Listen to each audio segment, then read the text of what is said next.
Now, breath work, out of all the modalities, is our fastest path to hit the nervous system. Now, let's go central nervous system. Our central nervous system then has a capacity. Everyone's capacity is unique. This is like a thumbprint. Our capacity and our boundaries, these could be our emotional boundaries, it could be our mental boundaries, it can be our stress boundaries, but we all have boundaries.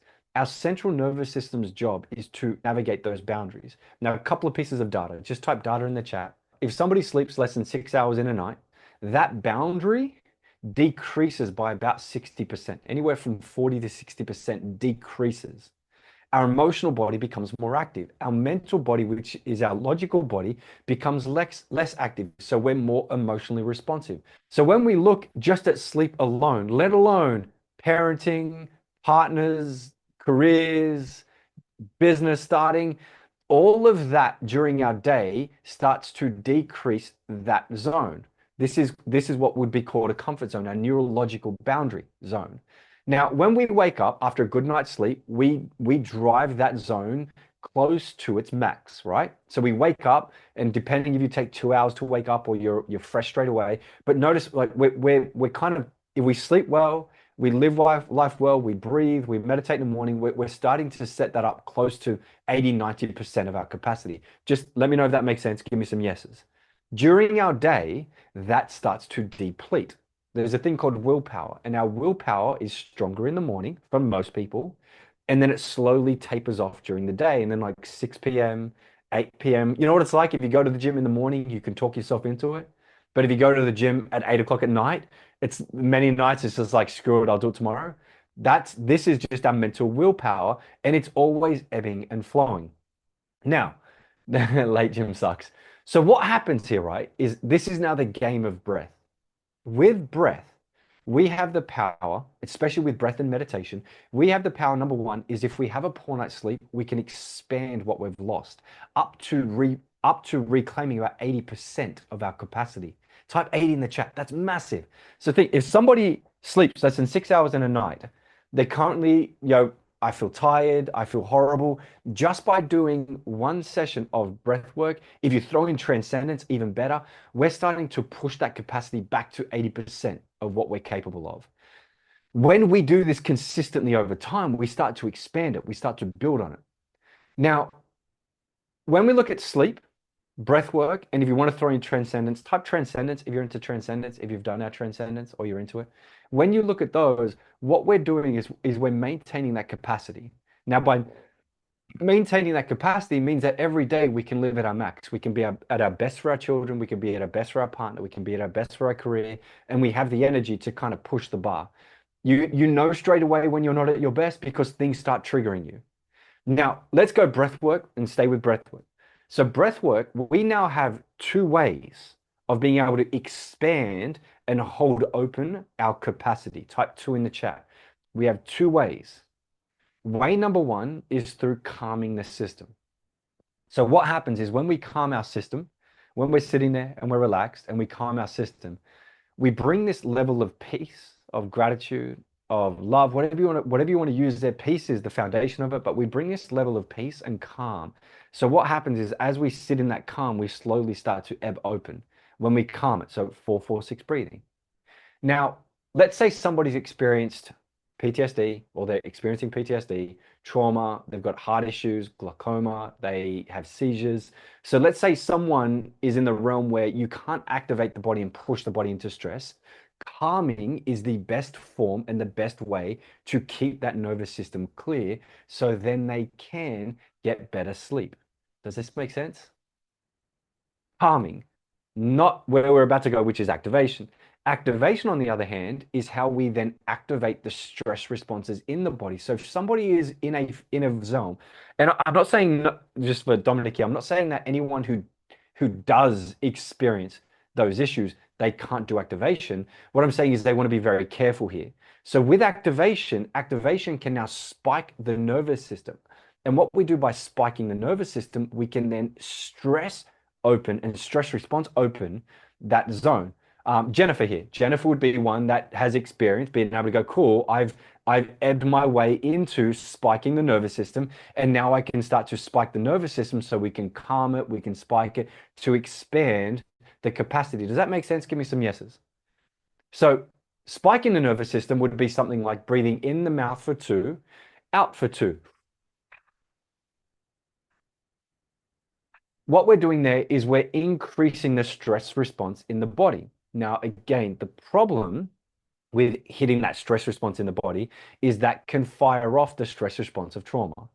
So I will say for those, when we go here today, if you're anyone who, again, if you've recently experienced trauma, you're going through PTSD, CPTSD, get them out. If you have seizures, if you're pregnant, if you've got heart issues, be very careful with the activation, and it's something you can build upon slowly over time. Does that make sense? Just give me some yeses, just so we can get the agreement.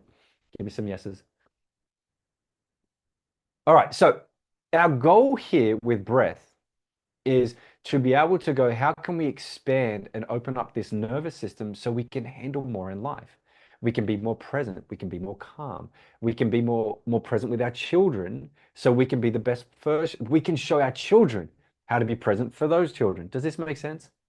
If we find that we're snapping and we're getting hit by triggers all the time, all day, every day, breath, fastest path to relax this. Alrighty. So today's technique, and then we'll dig into the science of it after. Today's technique we're going through is we're going to do 2 types of breathing. Type 2 in the chat. 2 types of breathing. 2 in the chat. First one is we're going to do 4-4-6 breathing. This is calm breathing. So 4-4-6 breathing is breathing in the nose for 4, holding for 4, out the mouth for 6. This is going to settle the body. We'll do this for about 5 minutes today. So we're just going to sit there. However, you could do this one laying down today as well. But we're just going to sit there and breathe in the nose for 4, hold for 4, and then out the mouth for 6. And what we're going to find is you're going to find that there's going to be a warmth over the body. We're bringing oxygen into the body here. We're calming the body. Then after we do that, we're gonna enter our circular activation breathing. This is CAB. Type CAB in the chat. CAB. Circular activation breathing. And when we do that, we're going to do the foundation level. Tomorrow we'll go deeper and we'll open the whole thing. So today we're just going to do a round of breathing in the mouth for 2 seconds, out the mouth for 2 seconds. Now, how many people want to go all out? Type full if you want to go all out. And how many people are like, nah, maybe? Type a maybe. How many people want to go all out? Type full. And how many people are the maybes? Just, man, open it up. Be honest. It's totally cool. Full, full, full. Okay. So for those who want to go full out, right? I invite you in this session today. We're going to build this over the next 3 days. I invite you in this session to breathe in about 50 to 60% of your capacity. So if you're full capacity, we're talking like down stomach, chest, that's full capacity, go about 50% of it. So it's now when we do our rounds are going to go for 60 seconds. So we're going to do that breathing for 60 seconds. Here's why 60. 60 seconds, it's going to be approximately about 30 breaths, anywhere from 20 to 30 breaths. That's enough to spike this CO2 response in the body. We'll talk about the CO2 afterwards, where we will create stress. We start to create this beautiful balance or imbalance in the body, where after we finish doing that 60-second round, you'll feel some warmth go through the body, and this is then the oxygen feeding the body. Beautiful process I'll talk about afterwards, because I don't want to destroy the experience here that you get to experience. How many people have done this, by the way, before? Just give me a yes if you've done these versions of breathing. There's many styles like this. You've got holotropic breathing, you've got Wim Hof breathing. You got yeses, cool. Oh, perfect, cool. So we've got some pros in here. Nice. So we'll do a minute, then we'll just calm down for a minute or 2. Then we'll do another minute, calm down for a minute or 2, do another minute. So we're going to do 3 rounds. Type 3 in the chat. 3 in the chat. I'm going to do 3 rounds. Tomorrow, we'll then do breath holds. So we'll bring in breath holds around it as well.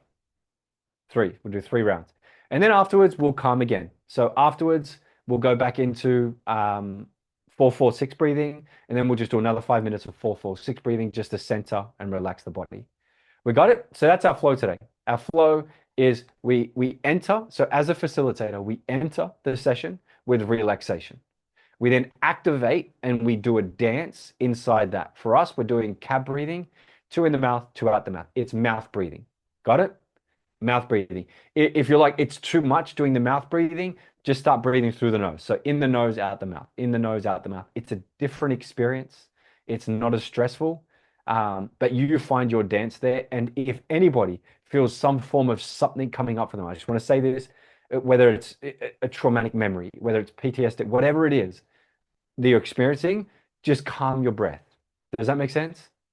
If you're halfway through round one and you're like, oh, I'm going to stop for a minute, just back to 4 in the nose, hold for 4, out for 6. Hit me a yes in the chat if that makes sense. Hit in the chat. Does that make sense? Yeses. Nice. Beautiful. Yeses, yeses. Okay, cool. So that's it. Ready to do this? Let's do a round today, and then we'll hang out, we'll chat, and we'll go through how it all works. Fam, you've got the music. Just give me a message in the chat, team. We got the music for today. We'll do some calming activation. Got it. Nice. Just slowly, I'm going to get my music going so I can hear. Slowly start playing some calming music. Got it, team. Thank you. Give the team some love, by the way. Man, they're just handling the back end, making it rain. Throw them up. Throw them up. This is how we clap. Throw them up. Pop, up, pop, pop. Thank you, team. Thank you. Thank you. Thank you. So just get comfortable where you are. Now, during this process, I invite you to be aware of what's happening in your body. Be aware of how you feel as you're going through it. Be aware of the spiking and how this experience for you flows in and out. Be aware of, I don't want to dig deep into the chemicals, but be aware of where that feeling is going. So you might feel it in your chest, in your legs, in your hands, maybe in your mind here at the neocortex pineal area, might be in the throat, back of the neck. Just be aware of what you feel as you go through this, because this is what your clients will be going through. And when you're ready, I invite you to sit there, lay there, however you like. When you're ready, slowly close your eyes. Become aware of your mind. I invite you to take a mental gauge on a scale of 1 to 10 of how mentally active your mind is and your emotions. Just take a mental note, scale of 1 to 10.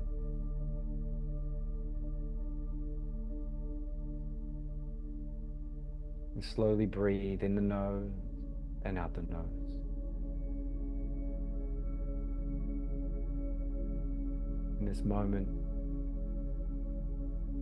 finding a sense of just calm, safety, and peace.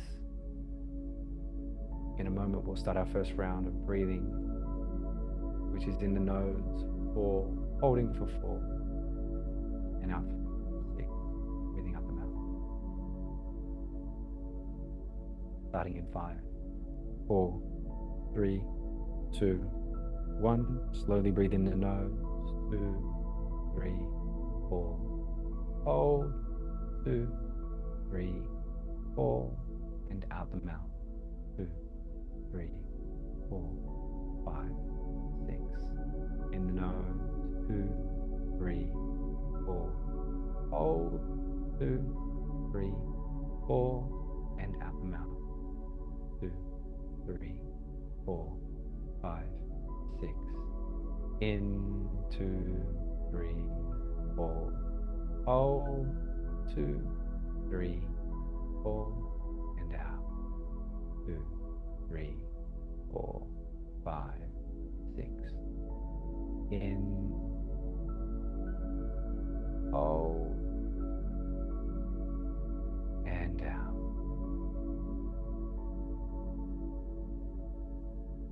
In the nose, hold, and out. Then hold, 2, 3, 4, and out.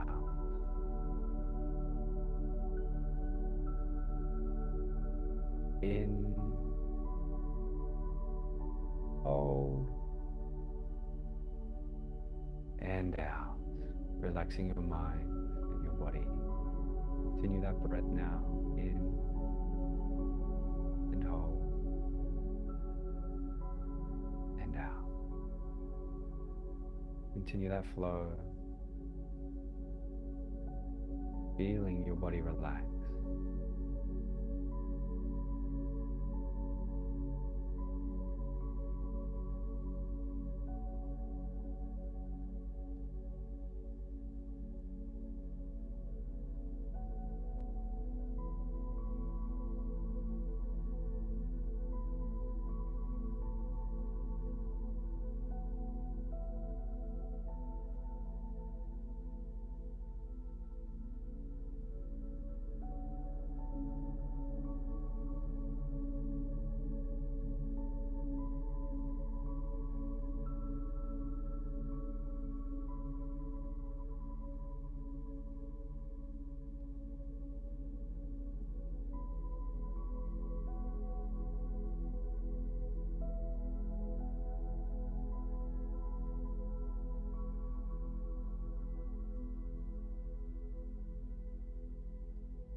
Feel the calm wash over your mind.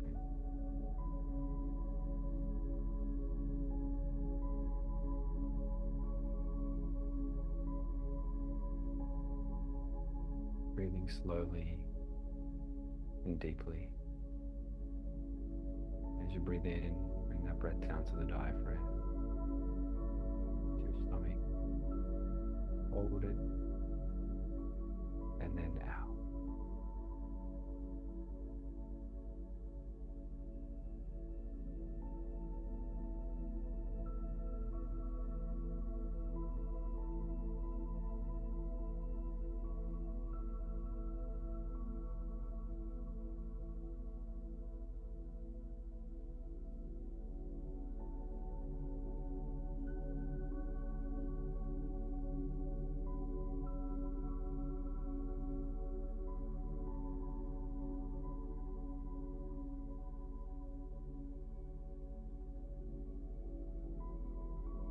3, slowly and gently.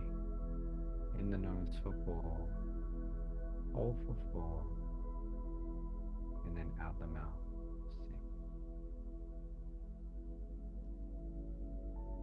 6. Feeling centered, feeling calm. Now in a moment, we'll start our next round, our next flow, which is our circular activation breathing. In a moment, just slowly start to awaken your mind. In a moment, we'll breathe in the mouth for 2, out the mouth for 2. We breathe in, push that breath down to the diaphragm and out. This is an awakening breathing, but feel free to be awake here. You can move as you go through it and let the music take you on the journey. Starting our first round in 5, 4, 3, 2, 1. Let's go. In the mouth. Out. In. Out. In. Out. In. Out. In. Out. In. Out. Take that breath in, down to the diaphragm, and out. In, down to the diaphragm, and out. Let it flow. Keep it going. In and out. Know your limit here. Breathe through this. If you yawn, you yawn. It's totally cool. Breathe through it. In, down to the diaphragm, and out. We're going for a minute. It's not long. Let's dance. Keep going. You want to breathe in 50%, breathe in 50. You want to breathe in 20%, that's fine. Just take the breath. You're going to 60, 70%. Know your limit and find your dance. Let's go. In 5, 4, 3, 2, 1. Now take a deep breath in through the nose. A deep breath in through the nose. Push that breath down to the diaphragm. And slowly breathe out. Now close your eyes. Slowly breathe through the nose in and out. Be aware in this moment. Feel what you feel in the body. Be aware of the experience. Take this moment of presence.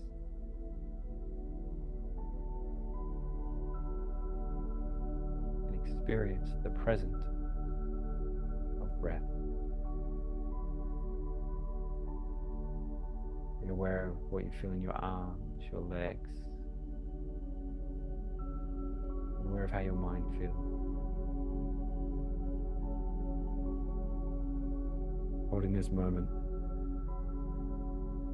Slowly breathing in the nose and out.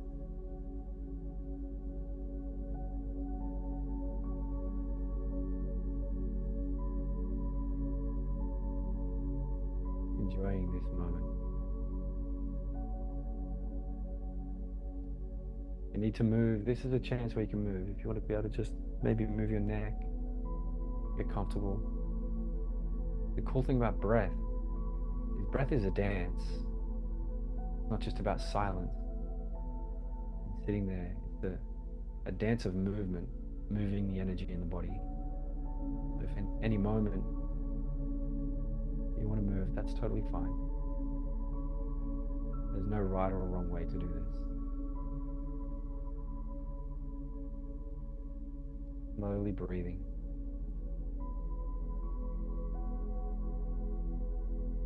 And in a moment, we're going to start our second round of circular activation breathing. Just start to awaken the body, feel the body become alive, prepare the body. And starting our second round in 5, 4, 3, 2, 1. Let's go. In the mouth. Out. In. Out. In. Out. In the mouth. Out. In the mouth. Out. In. Push the breath down to the diaphragm. Out. In, down to the diaphragm, and out. Breathe. Dance through it. Breathe through it. In the mouth. Out.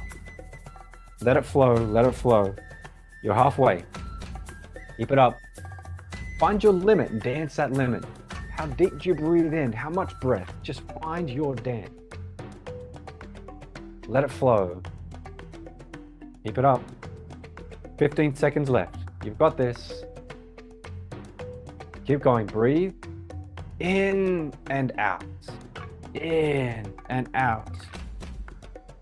And in 5, 4, 3, 2, 1. Take a deep breath in the nose. Deep breath in the nose. All the way in. Push that breath down to the diaphragm. Hold it. Hold it. And breathe out the mouth. Slowly now breathe through the nose. Being aware of this moment.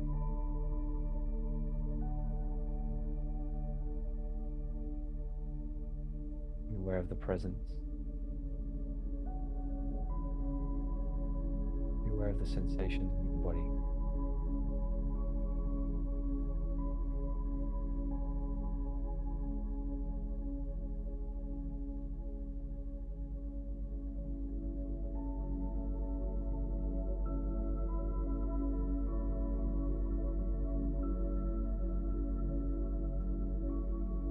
Hold this moment of calm.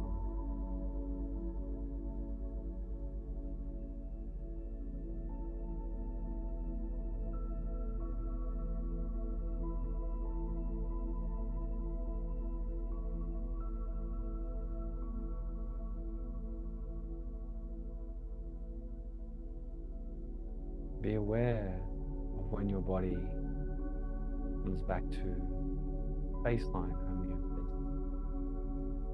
Aware of when you hit that level of neutral calm, maybe even peace.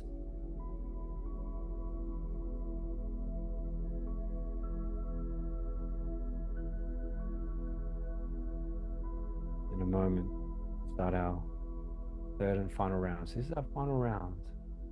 Circular activation breathing. Start to waken up the body, waken up the mind, and know your limit here. Breathe to your limit. We're going for a minute. It's only a minute today. You've got this. Starting in 5, 4, 3, 2, 1. Let's go. In the mouth. Out. In, down to the diaphragm, and out. In, out. In, out. In, out. In, down to the diaphragm, and out. Breathe. Let that breath take you. Allow the music to take you on the journey. Keep going. You're about halfway. Breathe in and out.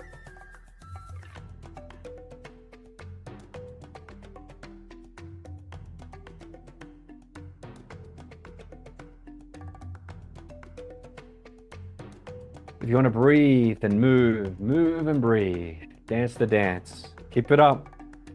You're nearly there. Keep going. Keep going. You've got this. And in 5 seconds, 5, 4, 3, 2, 1. Take a deep breath in the nose. A deep breath in the nose. Push that breath down to the diaphragm, all the way down. And breathe out the mouth. Slowly now breathe through the nose. In and out.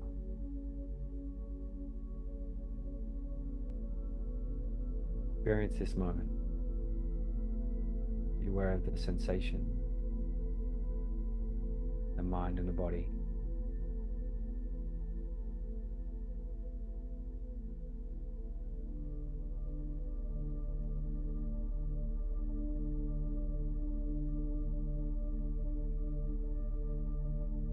Be aware of the warmth.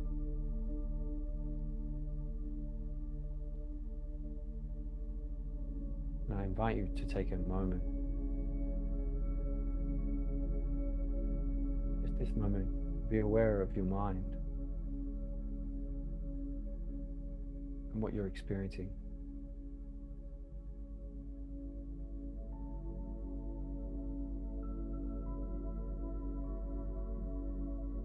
In a moment, we'll start our last round of 4-4-6 breathing. But we'll breathe in the nose for 4, hold for 4, and out for 6. This is where we bring the oxygen back into the body, back into your cell, into your mind.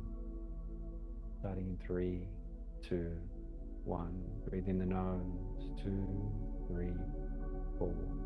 Hold, 2, 3, 4. And out the mouth for 6, 2, 3, 4. 5, 6. In, 2, 3, 4. Hold, 2, 3, 4. And out the mouth for 6, 2, 3, 4, 5, 6. In, hold, and out. Breathe in. Hold and out. Continue that breath for the next few moments. In, hold, and out.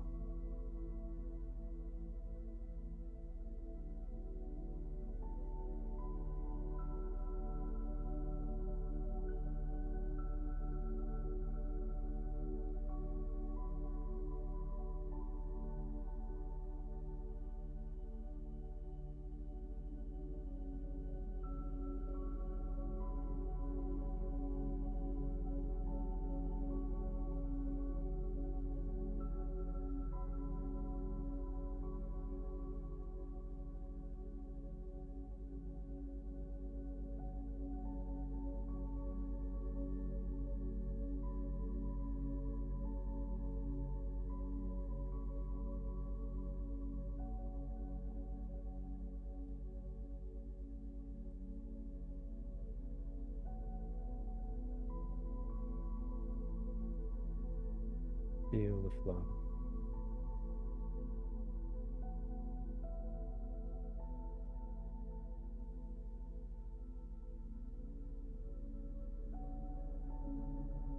And I invite you to take a moment to be aware now of how you feel in this moment.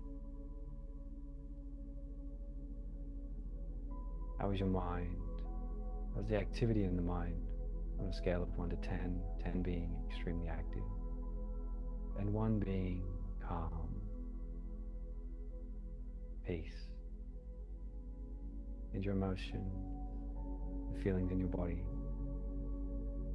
how are they on a scale of 1 to 10? When you're ready, slowly come back into this moment, being aware of your hands, your feet, your surroundings. Start to wiggle your fingers, wiggle your toes. As you open your eyes safely, let us know in the comments. How do you feel now after this session? Welcome back. Alrighty, fam, what we got? What we got? Pop them in the chat. How do we feel? Magic, great, beautiful. What do we got? Pop it in the chat. So relaxed and calm. Phenomenal. Completely chill. And let's do this, right? Very relaxed. Let's do a quick. Nice, still coming through. Beautiful, very relaxed. Top of head tingling. Oh, Michelle, beautiful stuff. Floated away. My mind floated somewhere else. Now, where did you start, right? So let's do some numbers, right? Where did you start at the start of the session? So when we did the gauge and we did the check-in, scale of 1 to 10, where were you at the start? Just pop your number in at the start. Actually, better yet, pause for a sec. Pause. Let's do it all in one. Let's stick to normal, all in one. So at the start, so the first number you put in is the start of the session, and then hyphen next number. That's how you finished at the end. So start and finish in one chat. Wow, Jennifer, 8 to what was that? 8 to 3. Magic. Wow, that's why you keep coming back. Just keep pumping threes. Nice. Lisa 6 to 2. Nice. Serena 5 to 2. Beautiful. Wow. Susie 6 to 0. Are you here? Susie, where are you? Are you still here? 6 to 8 to 5. Beautiful. Beautiful. Nice little drop. 7 to 2. 6 to 3. Michelle, nice. Beautiful work, guys. Give yourself some hands. Beautiful stuff.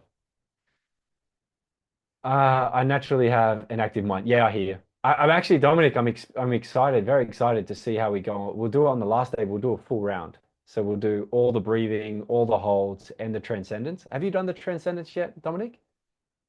Have you tried it yet? No? Okay, cool. Make sure you come on the last day. Last day, we'll do the whole kit, and we'll see how that fires for you. That'll be amazing. That'll be amazing. Good stuff. All right, so are we ready? Do you want some data? We're ready to dig in some data. Let's talk about this. Are you ready to now go? What did the body go through? And why is this so powerful? I had to really drag myself back. Nice. Oh wow, beautiful. That's good to hear. Type data in the chat. We ready? Let's man, throw out the science. We'll throw out where the misconceptions are. What's true, what's just marketing. You can use it whatever you like, however you like. The world is your oyster. The world is your playground. I'm just going to give you the truth behind it all. So what happens here, right, is when we're breathing, ready for, oh, this is my favorite part. When we're breathing, we go through a thing called the Bohr effect. And feel free, you can Google this, throw it into AI if you're into AI.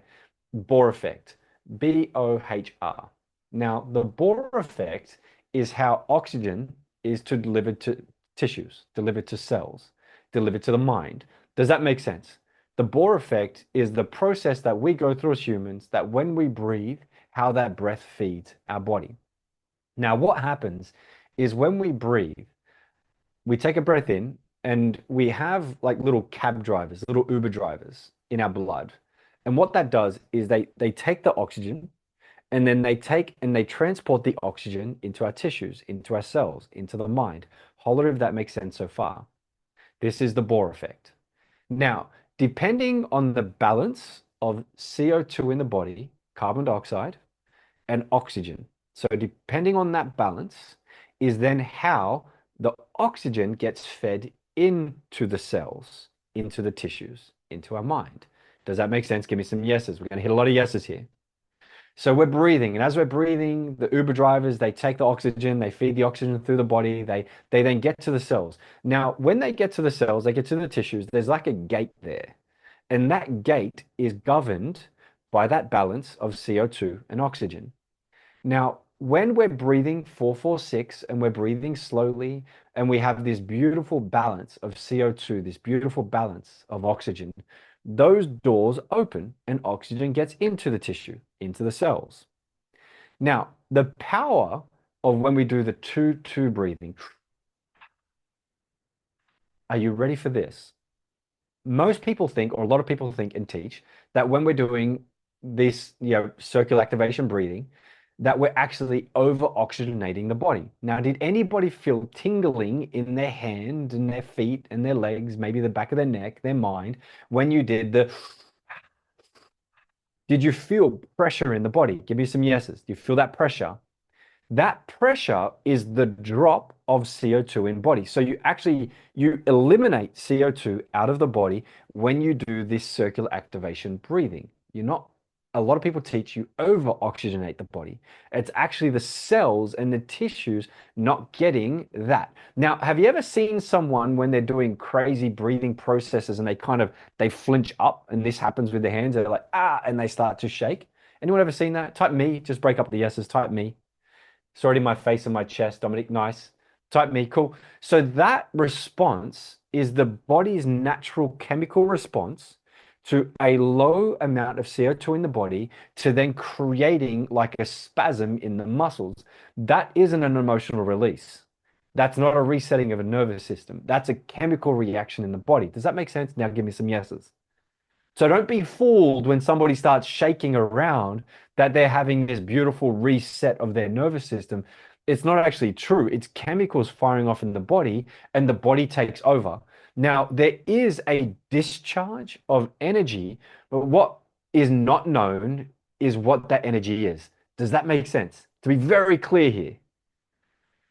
Now, what happens afterwards, though? This is now the magic.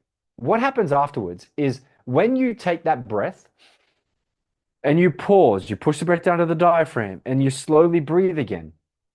You have a rapid balance of CO2 again.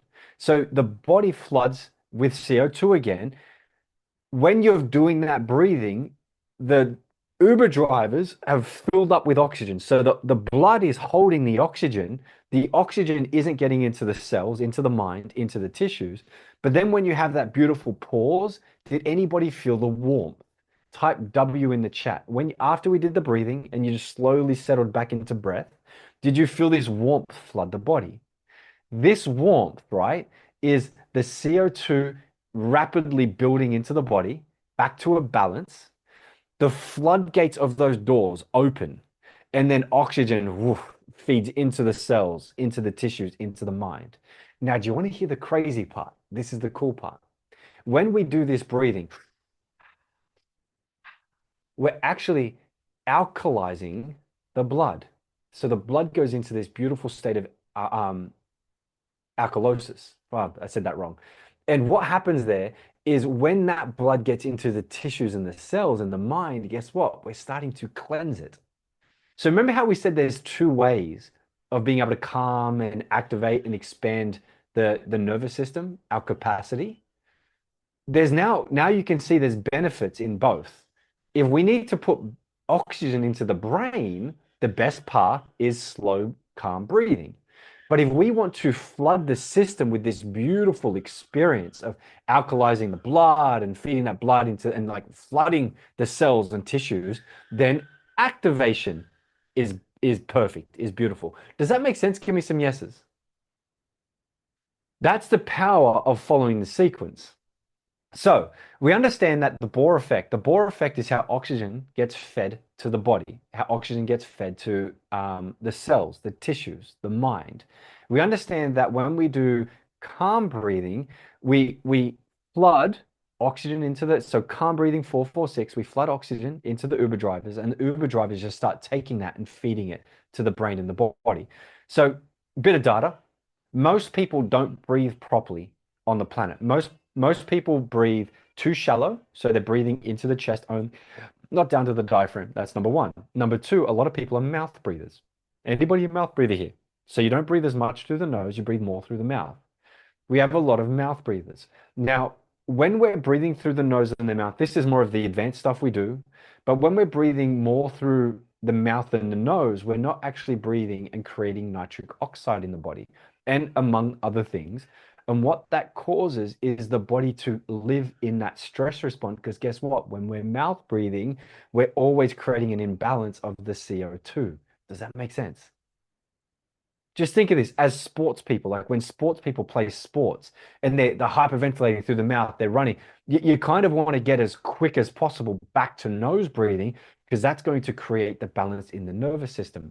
Boxing, yes, Dominic, amazing. Like sports, martial arts, you'll find a lot of them now. They teach that when you're doing the training to train breathing through the nose. Now, the problem is when you breathe through the nose, it's harder to like take a full breath in the nose right now. You ready? Three, two, one. Full breath in. And then out. You ready for this? Now take a full breath in the mouth. Three, two, one. See how quick that was for me to take that breath in through the mouth? It was like it's 2 seconds and I can fill my oxygen up. Where in the nose, it took like 4, 5 seconds to get the full breath in. That's because we can't take as much oxygen in through the nose. It has to go through filters. It's a longer path. Does that make sense? So our natural response to stress, to when we're fatigued, is to breathe through the mouth because we can get more oxygen into the body. But when we're getting more oxygen into the body through the mouth, we're also creating that imbalance.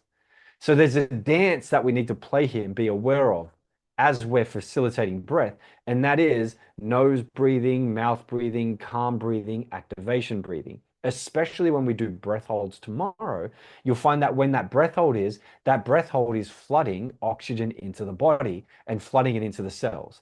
Pretty cool, right? So, what we need to be aware of as a facilitator is number one, what breath technique are we using when? So, when do we use calm breathing? When do we use activation breathing?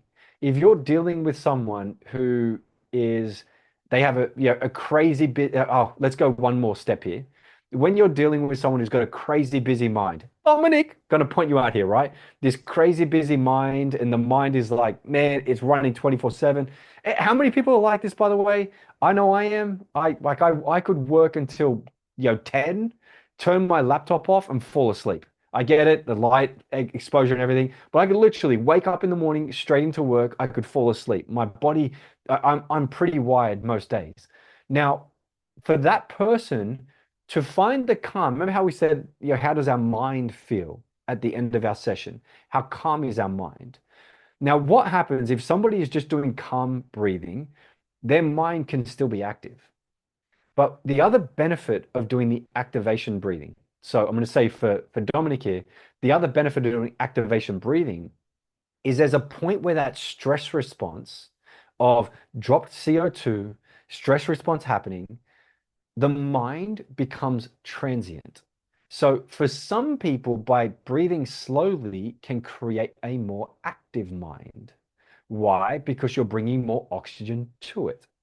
But when you start to starve the mind of the oxygen, the mind can start to go transient. This is where it starts to switch off. Think about our stress response. Most of our stress responses are caused by our default mode network. Default mode network is thinking of the future, anxiety. Is something going to go right, wrong? I've got a to-do list. Is that email good, bad? Does that make sense? That's what the default mode network does. When we do our circular activation breathing, that mind switches off.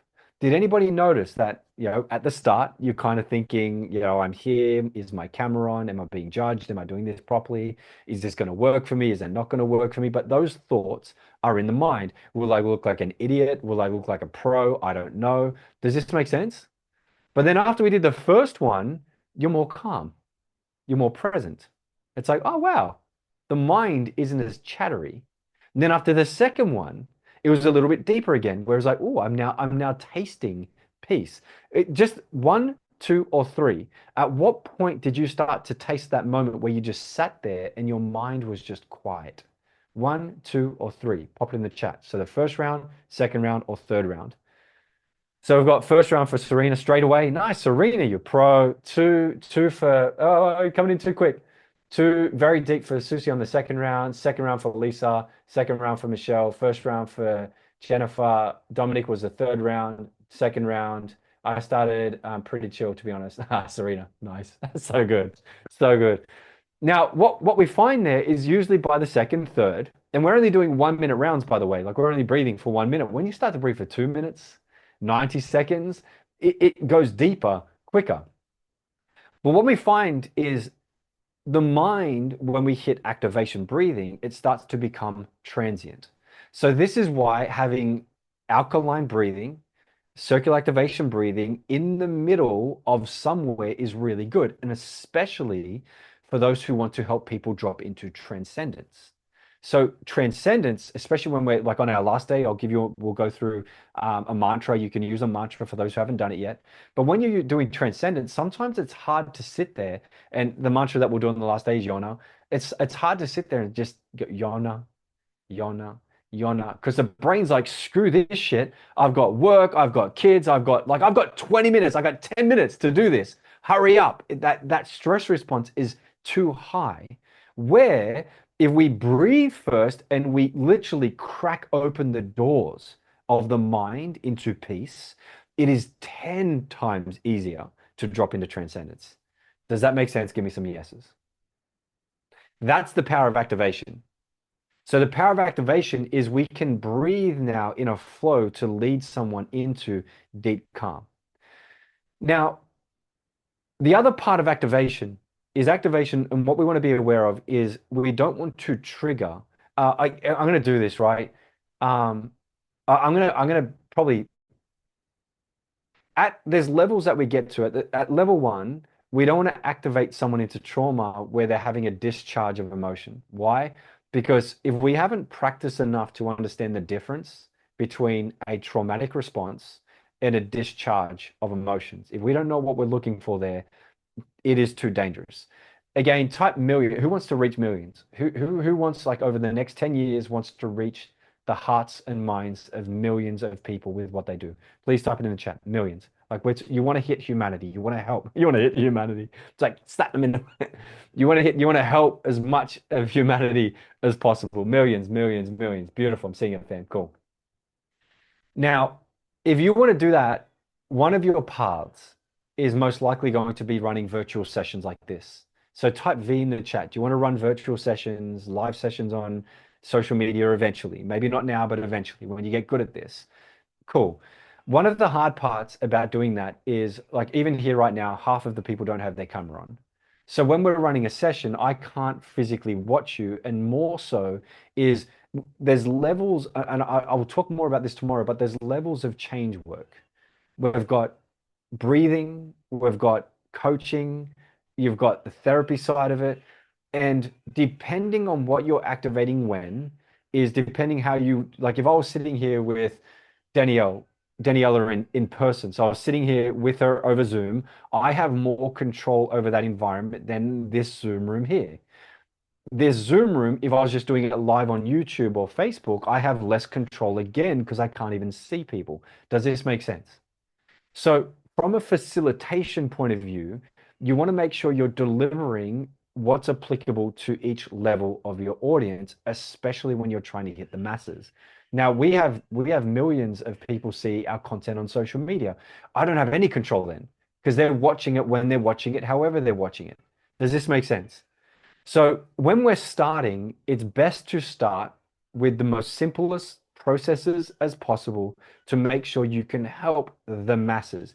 AKA, when you start, we'll go through this tomorrow. When you start, you will say, if anybody is pregnant, you have heart issues, you have epilepsy, it's something that we can trigger through this activation breathing. Don't do the activation breathing. Does this make sense? Now, we live in a world, and here's why. We live in a world where on social media, it's so easy to see someone just start convulsing and going through a shakeathon, right? Have you seen the videos at the moment on social media?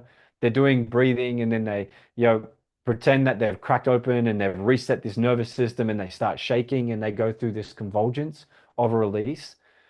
The hard part about that, and mind you, we have processes that can help people do that. But the hard part about it, from a science point of view, science actually hasn't picked and tested enough what's actually happening to the brain and body in that moment. Does that make sense? So when they sit there and say it's an emotional release, when they sit there and they say it's a resetting of a nervous system, it's not true. Technically, if you look at the word resetting a nervous system, we never reset the nervous system. To reset the nervous system means to put it back to its original blueprint. That will never happen. Your nervous system is a byproduct of your emotions, of your thoughts, automatic thoughts, of your belief systems, of your value systems. That all sits in your nervous system. What we're doing in these moments, especially what we went through there, is we're bringing a sense of safety, of calm, and regulation to the nervous system. Does that make sense? We're just re-regulating the nervous system back to a state of safety. Now, do you want to know the problem with that? Type problem in the chat. Do you want to know the problem with that? The problem is that's not sexy when you market that. When you market, come and regulate yourself. It doesn't have the hit where when someone says come and reset your nervous system, it's like, oh, that sounds intriguing. Does that make sense? So number one is from a marketing point of view, it's going to get jammed out of there. And it's funny because I do see posts all the time from my buddies that do it. And I'm again, you can do those processes and you can do them safely. We run, $10,000 retreats where we can do pyramid work. The problem is if a body, an emotional body, isn't safe enough within itself yet to go there, it's now dangerous. Does this make sense? And for the most part, when you see someone doing those sessions are from someone who has been doing meditation, breath work for years. And they're a highly experienced person going through it. If you took Jan from your neighbor who has recently experienced trauma or something, didn't check it, and then put that person into that moment, that can be panic attack. Very bad. Does that make sense? Just to land that. So when we start to do the sexy enough for me, when we start to do the breathing of just know that there's limits. When you start to push 90 seconds, 2 minutes, 3 minutes of that breathing, that's where we're starting to put the body in such a stress response where the CO2 has dropped that much. We're now dancing that fine line. Hence, that's more advanced stuff. Does that make sense? Just give me some yeses. So 30 seconds, a minute, for most people, general people on the planet, most people won't trigger that response 30 seconds to a minute. Hence why this level, 30 seconds to a minute. Cool, we've got that. The next part is when we now look at transformation, who's more, I just want to put this out there, who's more focused on, love your approach, Susie, truly appreciate it. Who's more into the actual transformation over marketing and looking cool? So if you're into marketing and looking cool, just type M. If you're into the transformation, type T. M, T. What do we got? T. Okay, cool. Everyone probably a T here. Got it. T's, T, T, transformation, T. Got it. T, T. Nice. When you look at the actual transformation, doing one session of that one deep, massive hit will come back to a baseline of normal within a couple of days to a couple of weeks. Does that make sense? So for the people out there paying $500, $1,000 for that one session, their body, think about it. 2 weeks later, the kids walk through the door and they say, F you, mom, F you, dad. their body is going straight back to those triggers, which is, what did you say? Ah! Walk in the door and the husband or the partner's like, why are you late? And they're like, get off my back. Those triggered responses, they will come back within a week, 2 weeks. Does that make sense? Because the emotional release there is only short-lived. Now, true transformation is continual work over a period of time. Data has shown 8 weeks is our rule of thumb. So in our advanced programs, 8 weeks is that is our baseline of what we would run a person through as a program. If we're looking at how many people type B, how many people really want to work deep with the belief systems. So we want to calm the body, but we want to help people literally restructure the way they think and feel about the world. BBB. We're looking at 12-week blocks then. 12-week blocks, science is starting to show that 12 weeks is where we can not only just calm a nervous system, but actually start to rewire the perception that person has on the world. Now, when someone does that one session, the problem with breath, now breath is amazing, but breath isn't the entire answer. The problem with breath is the breath can crack open the body so quick, like you just experienced it then. It can crack open the body that quick into calm and presence that our understanding of what's happening doesn't exist.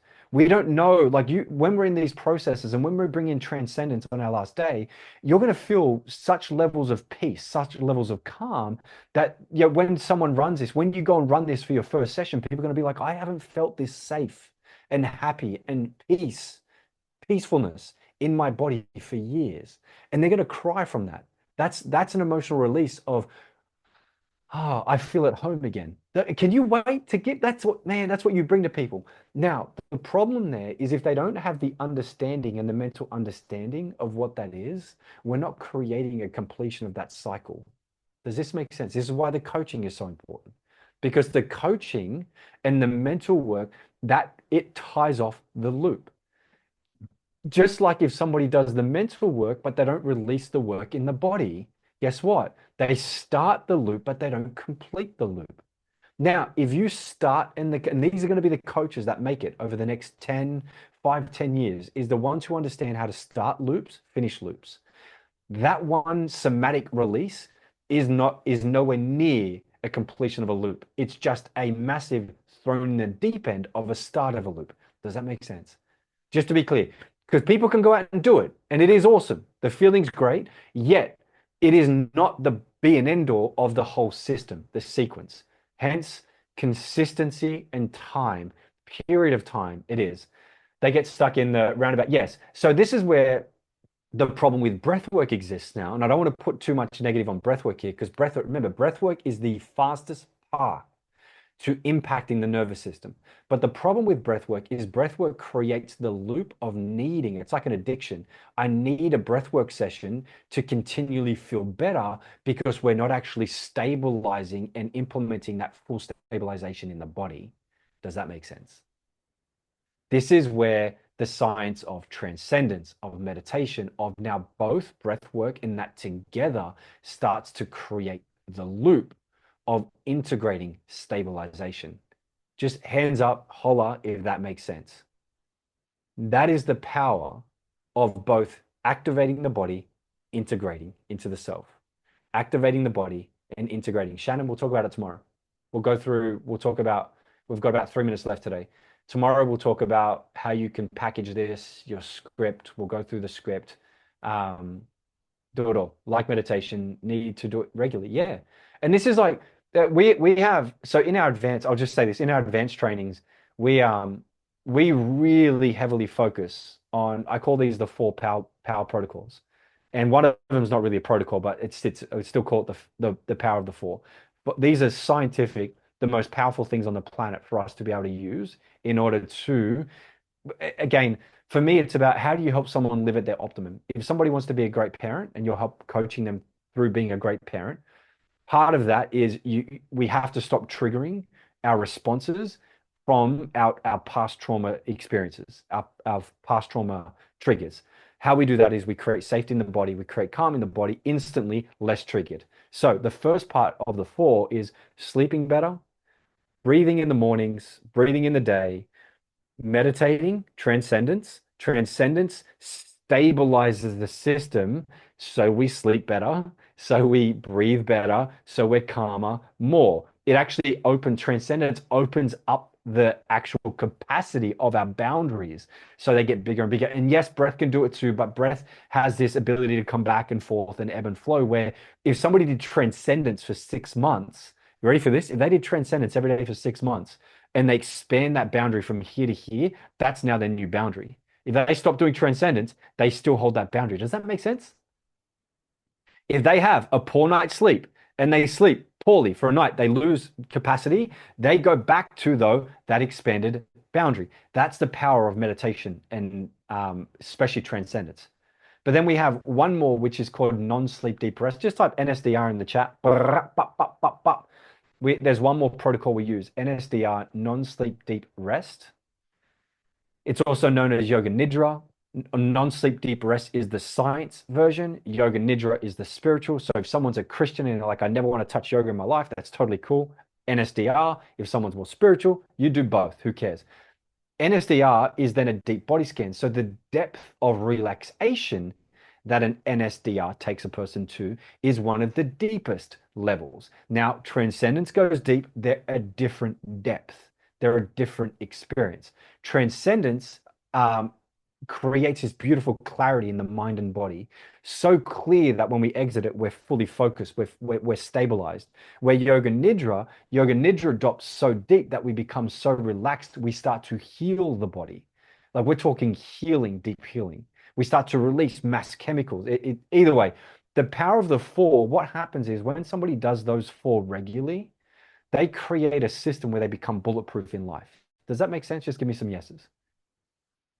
Now, the problem is if somebody says the foundation of it all is sleep, if someone just says go sleep more, if someone's stressed and hyper burnt out, we can't just sleep all the time because if we're waking up at 2 o'clock in the morning stressed, that's chemical reactions that we need to take care of. Boom, breath. So we start breathing and transcending every day. Guess what? We instantly start sleeping better. Jennifer, would you agree? Start breathing and transcending. We go from 2 hours a night sleep to 8, to 9, to 10, because the body's now in that healing space of becoming more, expanding. Does that make sense? I feel like there's going to be a chat here coming from Jennifer. Oh, wow. 12 hours sleep. Jennifer, we're now pushing the bar. Well, we're going to start going for 24 soon. That's amazing, though. It's good to see your body going through it. It's good to see your mind going through it. That is beautiful. Mind you, Jennifer, what did you used to sleep before you started doing this work? What did you used to sleep? 3 hours a night. So Jennifer's gone from 3 hours a night to now being able to sleep, to being able to sleep 12, let alone sleeping 12. And 12 is a lot. 12 is like now outside of the boundary. But if your body needs it, your body knows, and your body will do it. That's the main point. Breath, this is that thing of like, and I appreciate some people like you need to have diet, you need to have exercise. Yes, they are all important. They are all important in the ecosystem of life. But breath, transcendence is our fastest path to being able to drive someone into a state of expansion, a state of growth. At that point, we can now start doing the mental work. Does that make sense? Just to be clear, does that make sense? If you put someone through, and we'll talk about this tomorrow, 8 weeks, 12 weeks of breath work, transcendence, for those, especially those who want to become the advanced levels, if you go deep into those levels, what happens is there's a point where the body goes, I'm now safe enough to start doing the work, and they will start asking questions. They will start seeking the answers. Does that make sense? Where what you'll find is coaching drives people into the answers and forces them there. A lot of breath work drives people into, I'm just going to give you that somatic release and then leave you. The balance of all and both now are the answer to the ecosystem of transformation. Time, work, consistency. I would say, if anything, there'd be 3 levels of work you'd put someone through. Level 1 would be to create safety in the brain and body for any human being. Create safety in the brain and body. And do you know why? Most people are insecure. Most people go to work, I don't care how pretty they are, how tall they are, how thin they are, how big they are, how strong they are, how weak they are. It doesn't matter. You've got people who are like models walking on treadmills and they have to wear certain clothes because if they don't, they will feel like they're judged. They will walk a certain way because they feel like they're judged. We all have it. Everyone has it. If we stabilize the system first, and this is what I recommend, we'll talk about it tomorrow, giving it away for free. If you can help people stabilize, they will naturally seek the next level, the next step. Does that make sense, fam? And the next step is, how do I now become the person I want to be? This is now relationship coaching, parenting coaching. This is now where we can start to do the work. So just keep in mind, when we're breathing, we're either choosing calming or we're choosing activation. Our goal is that can we get a person where they can do both unless there's a disorder that stops them from that. Our goal, let me check now. Jennifer, just to check, it's been a couple of months now. Are you now able to do the activation breathing? Where are you at? Because when we first started, it was like, let's just chill the activation breathing, calm yourself first. Thank you for that, Tanisha. Is it Tanisha? Tanisha, yes. Team, I'll just send you that. It was sent to me. There you are, team. Back to my chat. Cool. So we've gone from not being able to do it at all to now we're doing 50%. Amazing, right? And this is that growth. Yeah, in 6 months, it'll be a little bit more, or it might be the same but longer. Right? How long? What's the longest you've been able to do the breath for now? And we'll have the advance come up in I think in a month or two where you will then go for another 60-minute, 90-minute journey. What's your longest that you've been able to do now, the actual 50% of one round? This is going to be a number. This is going to be cool. Wow, the whole time. So you've done like 90-second journeys now. Wow, shit. Yeah, give us some. See what I mean? Like this is the growth of transformation isn't about everyone being the best and the greatest. The growth of transformation is about every individual understanding their capacity and just slowly expanding it, just slowly increasing it. This is change. This is transformation. Good work, fam. All right. Now just to double check. So for tomorrow, we're going to start doing breath holds. With today's session, we're finishing up with today's session. How many people found that the 60 seconds of was good? So type G if it was good, you had it sorted, G, and type B if it was like, I don't really know. It was a bit of a stretch. G, good, okay, good, good, good. G and B's. G and B's. That's it, baby. G and B's. Okay, cool. So G's. If we're G's, tomorrow we're doing a breath hold. So tomorrow we'll do breath holds. And then tomorrow we'll test breath holds, and then next day we'll see if we could push the breath holds. Today is a big one. So today we're going to go through how to bulletproof yourself against the future. One of the biggest things that's happening in the world at the moment, and we kind of predicted this maybe about 3, 4 years ago, and that is information is getting to a point where it will be $0 to gain any form of information on the planet. That is the power of this script. Being able to use this script bypasses information and goes straight through to how do you feel something? How do you experience something? How do you have the taste of something, the full depth of an experience of transformation, and then use that to be able to create change in the world? This is different. So once upon a time, information just to buy a book was the cost of a house. Over time, that's decreased as information has become more available between libraries, between then Google. Now with AI, it's getting to a point where anyone can learn any modality. If somebody wants to be a relationship coach, and we're out there saying, cool, here's 5 steps, 5 structures to be able to increase the quality of your relationship, to become a conscious parent. Here's the 3 fundamentals to being a conscious parenting. Here's the strategy to being a conscious parent. What's happening is AI is ripping through that information. So what does that mean for us? Anyone who goes out and puts posts out, goes live on social media, shares information, shares knowledge, that is now being fully disrupted. Anyone who sells information, so anyone who says, come and join my 8-week program to become a conscious parent, and you will learn the how to, you'll learn the information of conscious parenting, that is being completely disrupted. Let me know in the chat if that makes sense. Give me some yeses. Only reason being is, as the example I gave you yesterday, in real time, when someone has a challenge with their partner, they're going to be able to jump in and chat with an ecosystem of knowledge, not just one person's knowledge, but an ecosystem of knowledge to be able to get the answers.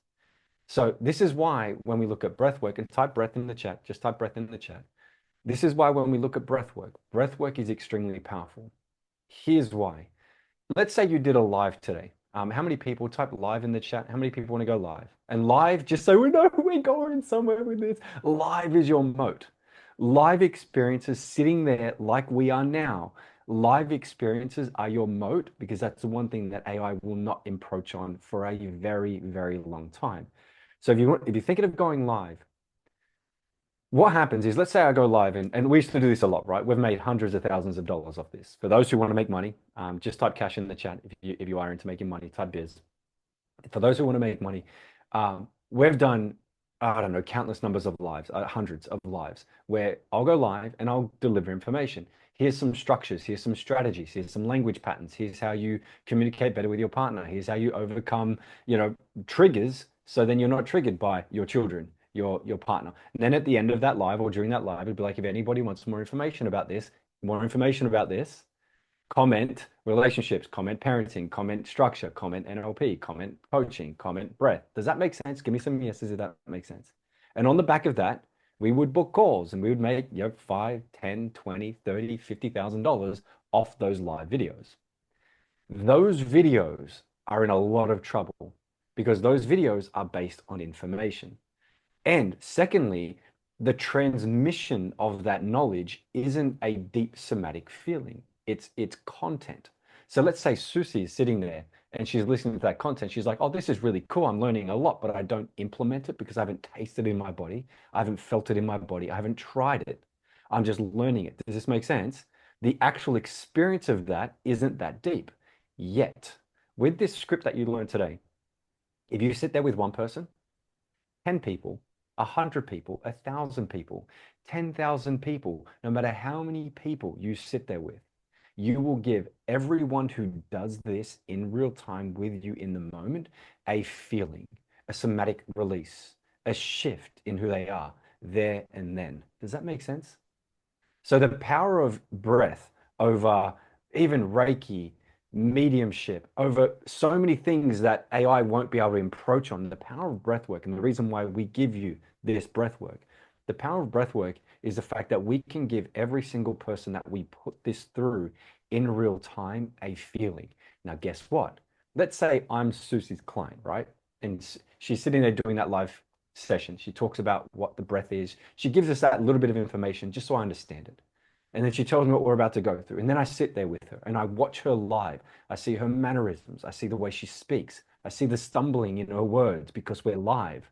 We're starting to create connection with that. Why? Because we realize it's not fake. We realize it's not AI.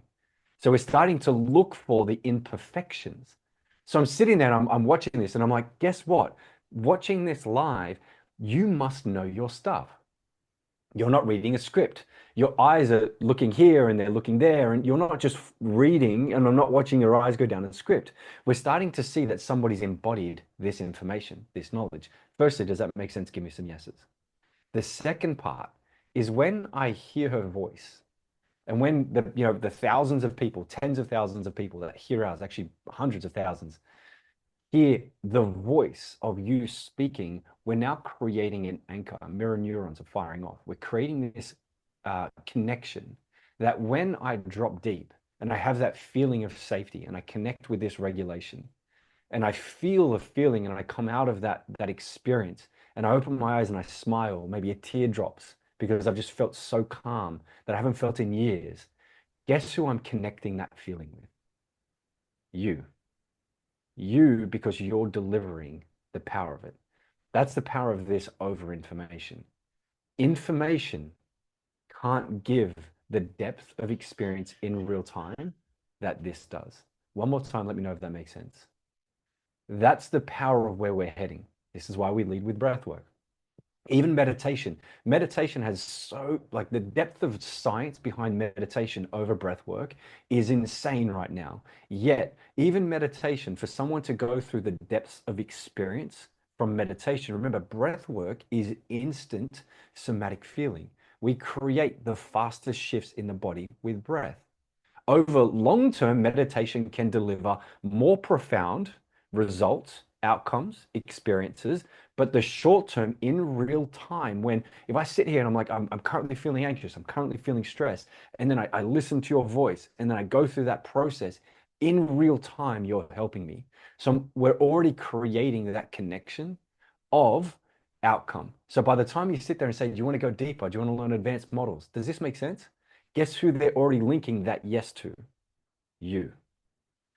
So what's happening is in the current state of play, and before we quickly jump into our session today where we do the full kit, what's happening is when we look at things like NLP, neuro-linguistic programming, coaching, um, relationship coaching, parenting coaching, career coaching, the baseline of those models are getting ripped apart by AI. And when I say ripped apart, I don't mean that in a negative way, but it just means that when someone goes to learn the frameworks, those frameworks are becoming a part of that system. And humans are now seeking that system more than their therapist, than their coach. Why? Because it's there real time, all the time. Hey, I need to write a resume. What's the best way for me to get the job? What's the best way for me to be a conscious parent? What even is a conscious parent? Not Google anymore. Not like sometimes YouTube, yes, but it's like, what is a conscious parent? And people are flocking because they're getting real-time answers. It's very hard for humans to compete with that. So what do we need to bring? We need to step beyond it, go above it, and go, cool. I will show you and I will support you in feeling becoming the conscious parent. Does that make sense? Becoming that person who attracts the relationship we want. This is now cool. How do we relax the nervous system? How do we start to settle the triggers? How do we start to work on the mind? This is now the ecosystem we're walking into. So, does that make sense? One more time. Quick one. Yeses. All right. So today's script is about going beyond just breath, beyond calming. Why? Because again, AI and many other people are out there just delivering calming experiences. We need to go beyond it. Why? Because that's what keeps us relevant as humans inside this ecosystem of the world we live in, especially for the next 2, 3, 5 years, even 10 years.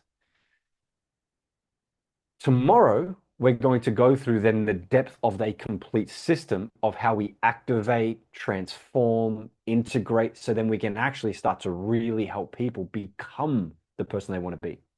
Today, though, is about the full hit of breath work. So today we're going to go through how do we calm the system? How do we regulate the system? Remember, this is outside of anyone for the start here, pregnant, heart issues, glaucoma, they've got epilepsy, any form of something that activation could impede on, we're not going there. But for the normal person looking to be able to go, how do I handle stress more? How do I handle the triggers in life? How do I not get so angry at my partner? How do I stop, snapping at the kids? When we're looking at those parts of life, which is most of humanity, right? Agreed, right? Everybody's had a moment with their kids where it's like, what? Just type kids in the chat if you've ever had it, right? I've watched, man, just to give you an example of information of thinking work opposed to body work. Big growth of experiences, as in like I go through one big session and then that's it for a couple of months. The difference is you see someone go to a retreat on a weekend and they have a lot of journaling, they have maybe a couple of meditations, but they don't really do the deep inner work. Does this make sense? Just give me some yeses. And they feel good for the next few days. They actually walk out like someone does Transcendence. The first time they do Transcendence, this is the biggest feedback we get from the tens of thousands of people that have been through and experienced, watched this model, is for the next 2 to 3 hours after the first session, 2 to 3, 4 hours, they're completely bulletproof. They're walking through the house and like the kids are doing stuff that would normally piss them off. And they're like, what the, man, how am I not triggering here? Normally I'd be shouting, I'd be snapping, but my resilience, my flexibility in that zone has pushed so far that what normally would bug me doesn't bug me. What was I going with that, fam? That person goes to that retreat, does the journaling, does the writing, learns the affirmations. 2, 3 days later, they come home. The kids snap. The kids have a breakdown, the kids have a meltdown, and that parent goes straight back into the old triggers because the system is going slowly back to its original state.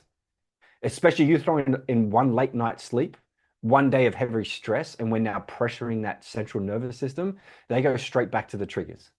But with the consistency, and this is now your mode, with the consistency of the space that you hold as a human being, with that consistency of helping people daily, weekly, what happens is they create this level of resilience that pushes far beyond what they're currently capable of. At that point, now we can start working on the mind, just as an FYI. And we'll talk more about this tomorrow. Today's all about the script. So today's process that we're about to jump into in a moment is we're going to do calm breathing first. We start off with our 4-4-6. So breathe in the nose for 4, hold for 4, out the mouth for 6. Remember, this is adding more oxygen to the brain. The slow breaths out are hitting the vagus nerve, which are then calming the body. We're calming the central nervous system. And within 2, 3, 5 minutes, we're looking at being able to create some nice stabilization there. Now, for those who have a monkey mind, just type M in the chat if you've got a monkey mind. Oh, bring on the M's. Monkey mind being that sometimes it just likes to race, it thinks about the future. This is the default mode network. What's happening? What could go wrong? What's right? What's cracking off in the world? What am I feeling here? Add a bit of stress there, and it's like boom, all over the shop. Sometimes the calm breathing doesn't crack that mode. Does that make sense? Sometimes the breathing needs a little bit more. This is why we do our circular activation breathing. So today we're doing the whole kit of circular activation breathing so you can start running scripts. How that works is we breathe in the mouth for 2 and then out for 2. Now, if someone's a beginner and they haven't tried this before, they could just breathe in like 40%. When we start to push that for a minute and a half, no matter how much they breathe, we're starting to create that CO2 intolerance that we spoke about in the last session. If somebody feels like, cool, I want to go more advanced with this, I want to push the bar a little bit more, then take your 60% breaths in, 70%.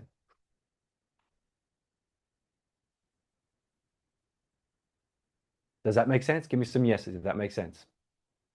So when we're doing the bigger breaths, what happens here is we're dropping our CO2 level, we're filling the blood with oxygen, and then what happens is we get to a point where the mind, that default mode starts to switch off. We're cracking it open. We're forcing the switch off there. Whether it's a first round, second round, or third round, we're forcing the body into a moment of presence of what's happening in the mind, what's happening in the body. Now, after we do our minute today of what we'll do is we'll take a deep breath in the nose, push the breath down, and then breathe all the way out, letting all the oxygen out. Now, at that moment, when we breathe all that oxygen out, we're going to do a hold. We're going to hold for about 30 seconds in this round. Now, 30 seconds, what we're doing there is we're now hitting the bottom and the baseline, the lowest levels of our CO2 intolerance. That's the lowest levels of CO2 in the body in this current cycle. Does this make sense? Give me some yeses. So at that point, when we breathe out, and then we stop and we settle and we hold our breath out. A normal human can hold their breath on the breath out. You could try it now and just do a quick count in your head. And mind you, at the same time, the team are going to pop the link for the script here. Just team, pop that link in the chat so people can start downloading it from the Google Drive. If you just breathe out now, most people could last 10 seconds, maybe 20 seconds if they push the bar. So if you just breathe all the way out now and just held your breath and counted to 10, most people could do about 10, 20 seconds. What happens is when we do this type of breathing and we've put the oxygen in the blood, remember we've got the Uber drivers carrying it around the body, and then we breathe all the way out, you're going to find that you could do 30 seconds easily. And what's happening there is, remember, as we drop and as we do our breath hold, we start to increase and bring forth that CO2 back in the body. And remember, that's for our tissues and our cells and our mind. That opens the floodgates for all that oxygen. Remember the alkalosis that we're going through, all that oxygen to go back into the blood, into the cells, into the tissues to start feeding the body, cleansing the body. This is where when somebody does that breath hold, they get this moment where they're like, whoa, they start to feel the flush and the flow. Does that make sense? Give me some yeses. There's a script there, so make sure you grab that script as well. And for those watching this on YouTube, sorry, on Facebook, there'll be a script around there somewhere. Now, what happens after you do that 30-second breath hold? We're then going to take a recovery breath in, and we're going to breathe it in through the nose. It'll be a deep breath in through the nose.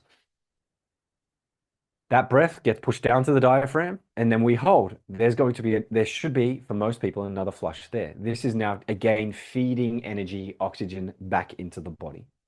And then we'll calm. Breathe out the mouth and just calm. And we'll settle. We'll settle for a couple of minutes, and we'll just sit there. And what we're looking for here, as a facilitator, as someone who should go through this over and over again, as a facilitator, you want to sit there and just be aware of what's happening in your body. Be aware of what's happening in your mind. Be aware of what's happening in your neck, back of your neck, your chest, stomach, your legs, and feel where you feel the sensations. This is now, are we going there? Transformation, type transformation. Are we going there? Oh, pop transformation in the chat. T or transformation in the chat. To create transformation, to access neuroplasticity as an adult human being, so anyone over the age of 28, 30, 35, we need to fire off certain chemicals. For our coaches, we already know this. Acetylcholine, dopamine, noradrenaline. When we're firing off these chemicals, we're accessing this is change in the brain and body. This is that change where we take that information, takes a snapshot, and then when we sleep at night, it jams it into our unconscious, into our deep memory. As we do this and we go through that process, breathing, breath hold out, big breath in, we're firing off these chemicals. We're creating a beautiful concoction of chemicals in the brain and body. Just type power, power in the chat. Power, that creates the power of all growth that you, I, and all of us need. In that moment when we're feeling all those sensations, this is the chemicals running through the brain and body. Are we excited to feel this, by the way? We're excited to? We're going to bring it. All right. So after we do that, we're going to do 3 rounds. Again, type 3 in the chat. Type 3 in the chat. We're going to do 3 rounds. Those 3 rounds is just to crack open the mind, open up the feeling in the body, open up the transformation in the body. And then after our 3 rounds, we'll then do some calming breathing again. The calming breathing, be back to 4, 4, 6. So breathe in the nose for 4, hold for 4, out for 6. And what we're doing there is we're bringing forth the oxygen back into the body. We're starting to feed the oxygen back into the mind. Create that beautiful balance, the beautiful balance of CO2 and oxygen. So in this moment, we can really energize and feed the body and come back in a calm space. All right, we ready to go through this? Ready to do this? Let's make it rain. All righty. Team, let's get some music ready. Start playing it when you're ready.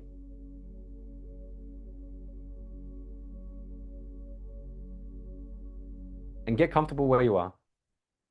Find a comfortable space. For this one here, being that we're not doing any transcendence, you can do this sitting up. You can do this laying down. If you'd like to have your back rested against something, you can, a chair, a wall. If you'd like to have your legs crossed, you can. Or you can have your legs just hanging over a chair with your feet on the ground. It's totally cool. Whatever's most comfortable for you. Again, if you're pregnant, if you have a heart issue, any heart issues, epilepsy, PTSD, trauma, just know your limits and find your boundaries. If you do the breath, find your boundaries on how far you push that breath when you're breathing in for the circular activation breathing. If you do want to continue through this journey but not do that breathing, just when we do the big breathing, I invite you to just breathe in the nose for 4 or 5 and then out the mouth for 7. So just a nice breath, deep breath in through the nose and out. If you find yourself during the 60 seconds of circular activation breathing where you're feeling like you need a break, totally cool, just back to either 4 in, hold for 4, or out for 6. Just go 5 in the nose, so breathe in for 5 and then out for 7. In the nose and out for 7. Get comfortable where you are. When you're ready, slowly close your eyes. Be aware of your breath.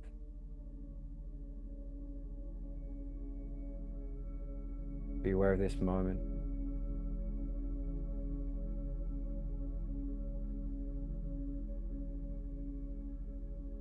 And just slowly breathe through the nose, in and out.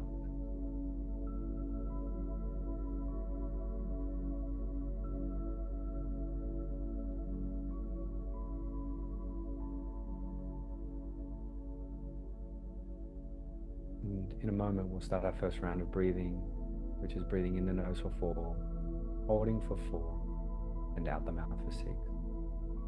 Starting in 3, 2, 1. Breathe in, 2, 3, 4. Hold, 2, 3, 4. And out the mouth for 6, 2, 3, 4, 5, 6. In the nose, 2, 3, 4. Hold, 2, 3, 4. And out the mouth for 6, 2, 3, 4, 5, 6. In, 2, 3, 4. Hold, 2, 3, 4. And out, 2, 3, 4, 5, 6. In, 2, 3, 4. Hold, 2, 3, 4. And out, 2, 3, 4, 5, 6. In, hold, and out. In for 4, 2, 3, 4. Hold, and out. Continue that flow, breathing in for 4, holding, and out for 6. On each breath out, feel your body relax. Feel that wave of relaxation float down your shoulders, relaxing your neck.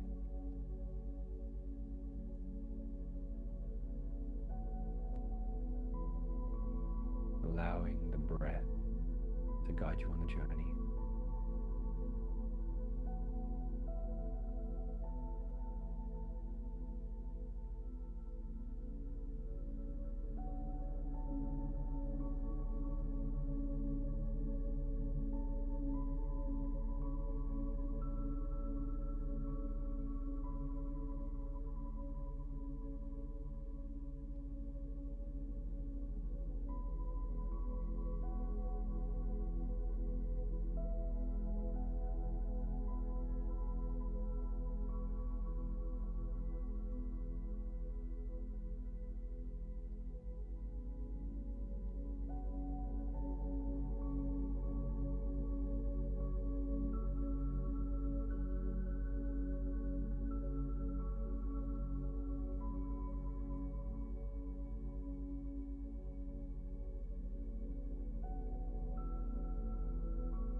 Feeling the calm and the present in this moment.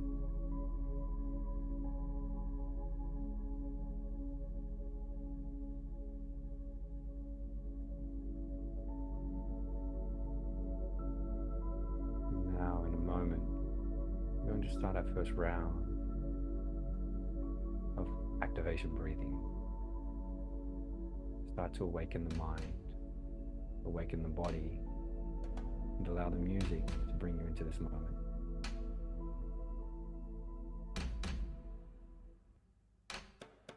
where we breathe in the mouth for 2 and out the mouth for 2.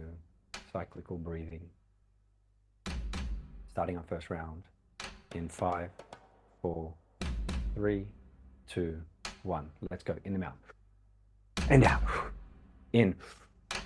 Out. In. Out. In. Out. In.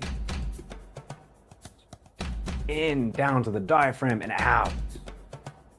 In, down to the diaphragm and out.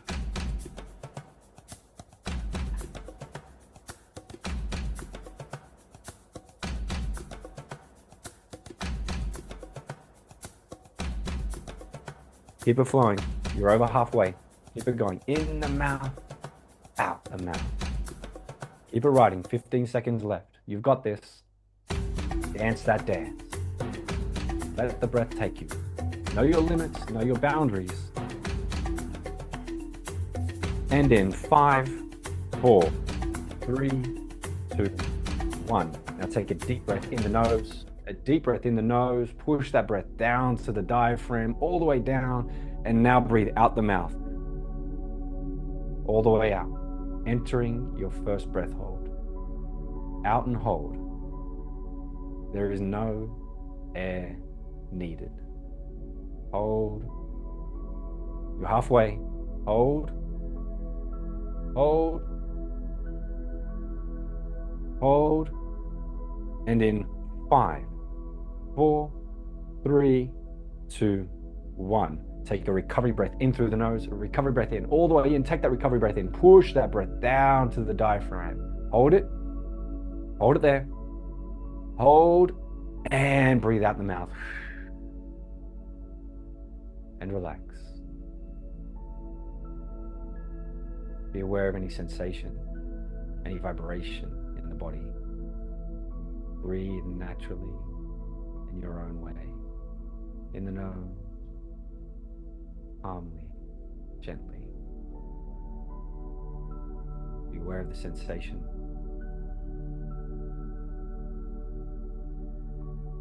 Be aware of how you feel in this moment.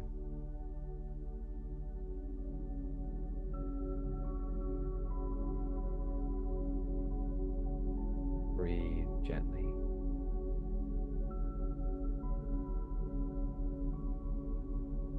Feel your body come back to balance.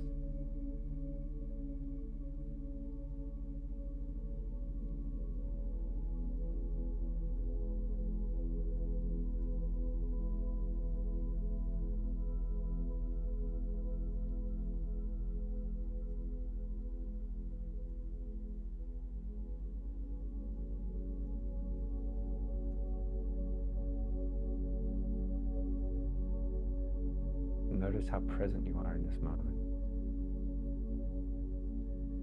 How present your mind is. How present your body is.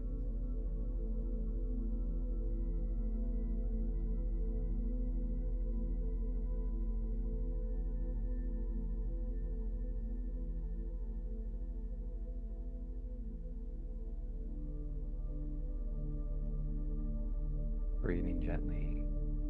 Softly.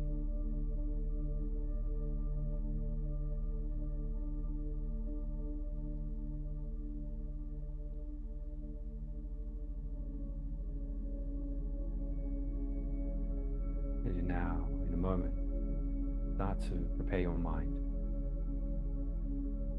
In a moment we start our second round of circular activation breathing.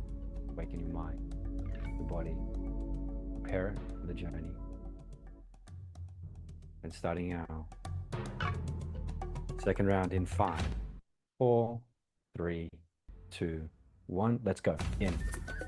Out. In. Out. In. Out.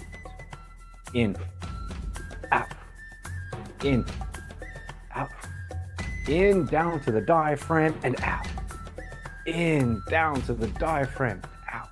Big breaths, in and out. Know your limit, know your flow. Keep that flow going. You're halfway. Keep it up. need to move, move. Dance that dance.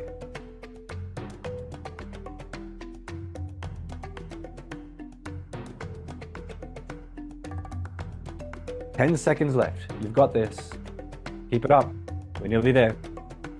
And in 5, 4, 3, 2, 1. Take a deep breath in the nose. A deep breath in the nose and push that breath down to the diaphragm, all the way down. And now breathe out the mouth. All the way out, entering your breath hold. Out and hold.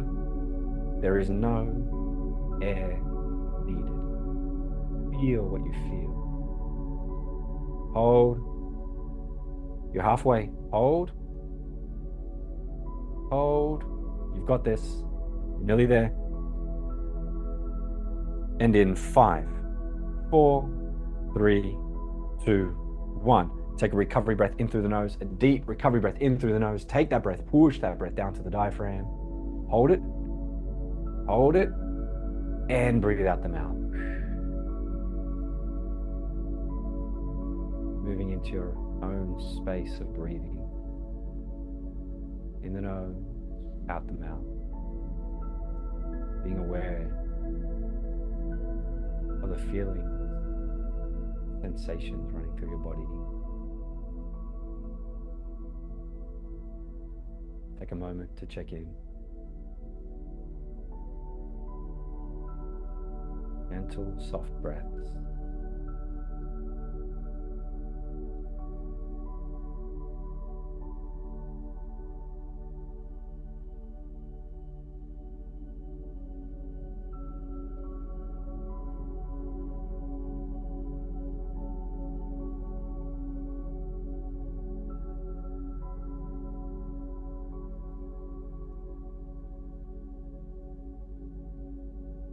Feel your body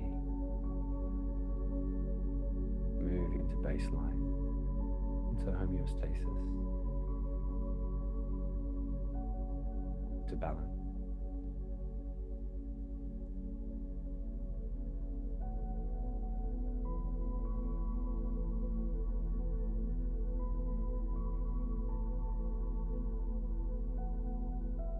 Hold this moment just for now.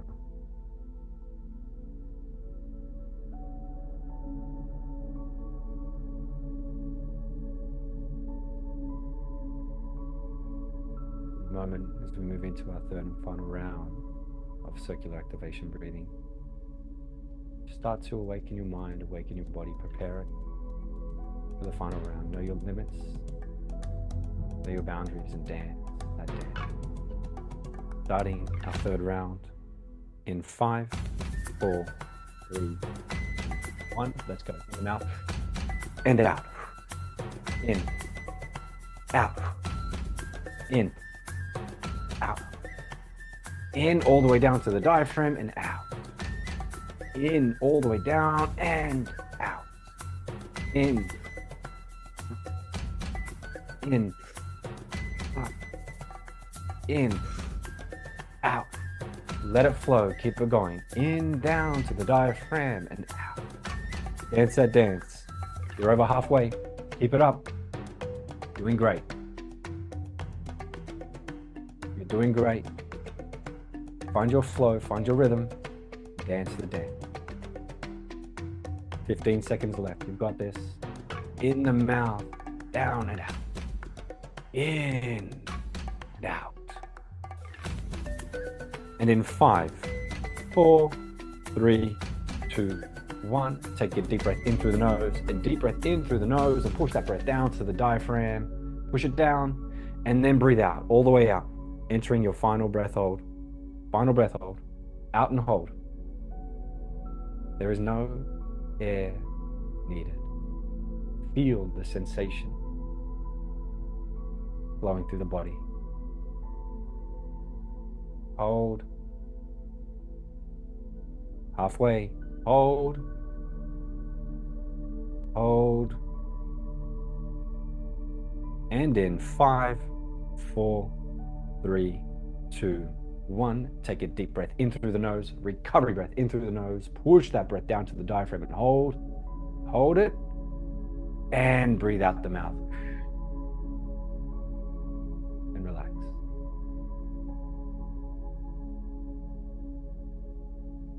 aware of the feeling and the energy flowing through your body. Be aware of the sensation.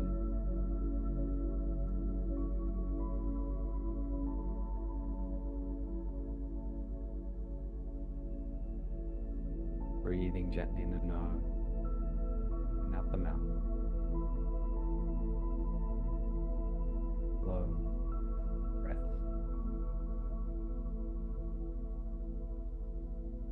Feeling the body slowly come back to balance.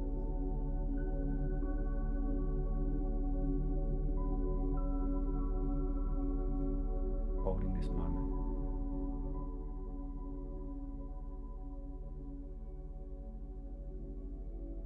Feeling calm, present.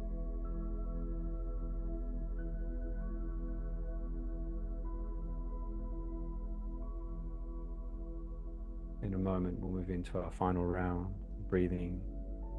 This is where we go back to breathing in the nose for 4, holding for 4, and out the mouth for 6. Starting in 3, 2, 1. Slowly breathe in the nose for 4, 2, 3, 4. Hold, 2, 3, 4. And out the mouth for 6, 2, 3, 4, 5, 6. In, 2, 3, 4. Hold, 2, 3, 4. And out, 2, 3, 4, 5, 6. In, hold, and out. In the nose, hold, and out. In, hold, and out. Continue that flow in the nose for 4. Hold, and out. Without focusing too much on the count, just breathing in and hold, and then a slow breath out.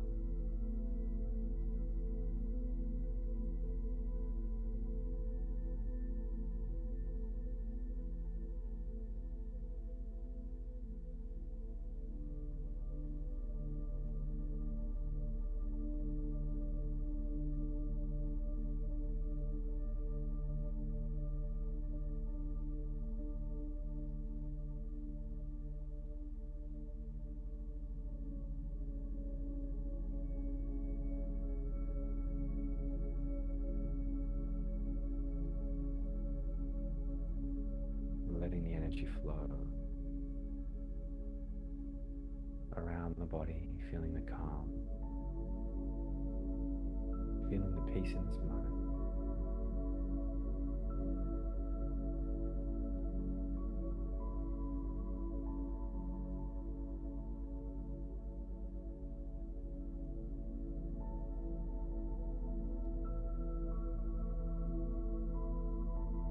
Being aware of any vibrations in the body, any sensations, where they are.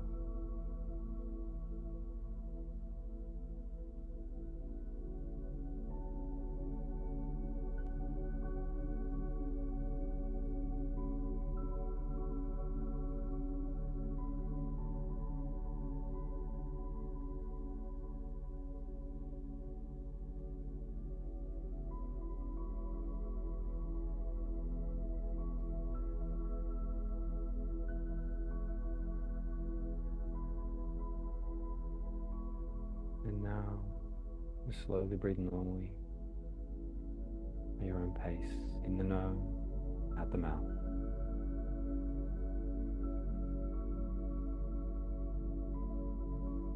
And take this moment to be aware of how you feel now. Be aware of your mind. Be aware of what you're experiencing compared to when you first started this session.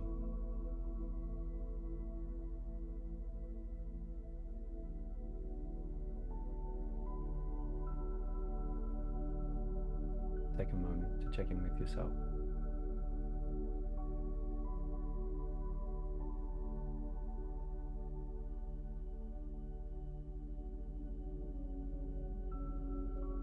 And now finally, taking a nice deep breath in through the nose, a deep breath in all the way in. Push that breath down to the diaphragm, push it down to the diaphragm, and then out. One more breath in, deep breath in. Down to the diaphragm, and out. Just become aware of your body, become aware of your surroundings in this moment. Being aware of your hands and your feet. Wiggle your fingers, jiggle your toes. When you're ready, slowly come back into now, opening your eyes. And let us know in the chat. How do you feel? Pop it in the chat. How was that experience?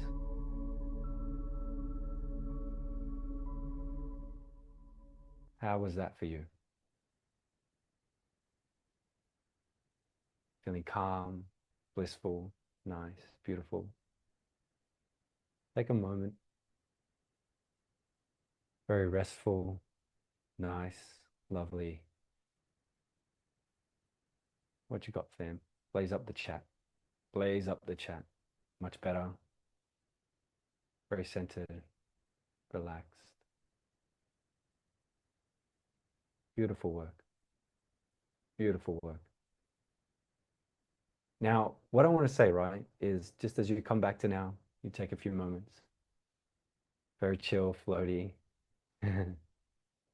Just think like for a lot of people, when they're not breathing properly, when I say breathing properly, getting nose breathing, getting the nitric oxide, this I know this is more advanced stuff, but when they're not getting everything from their breath that we need as human beings, you find a lot of people, that's why we yawn, right? Is for well, outside of being tired, but when we yawn, usually it's we want to bring oxygen into the brain.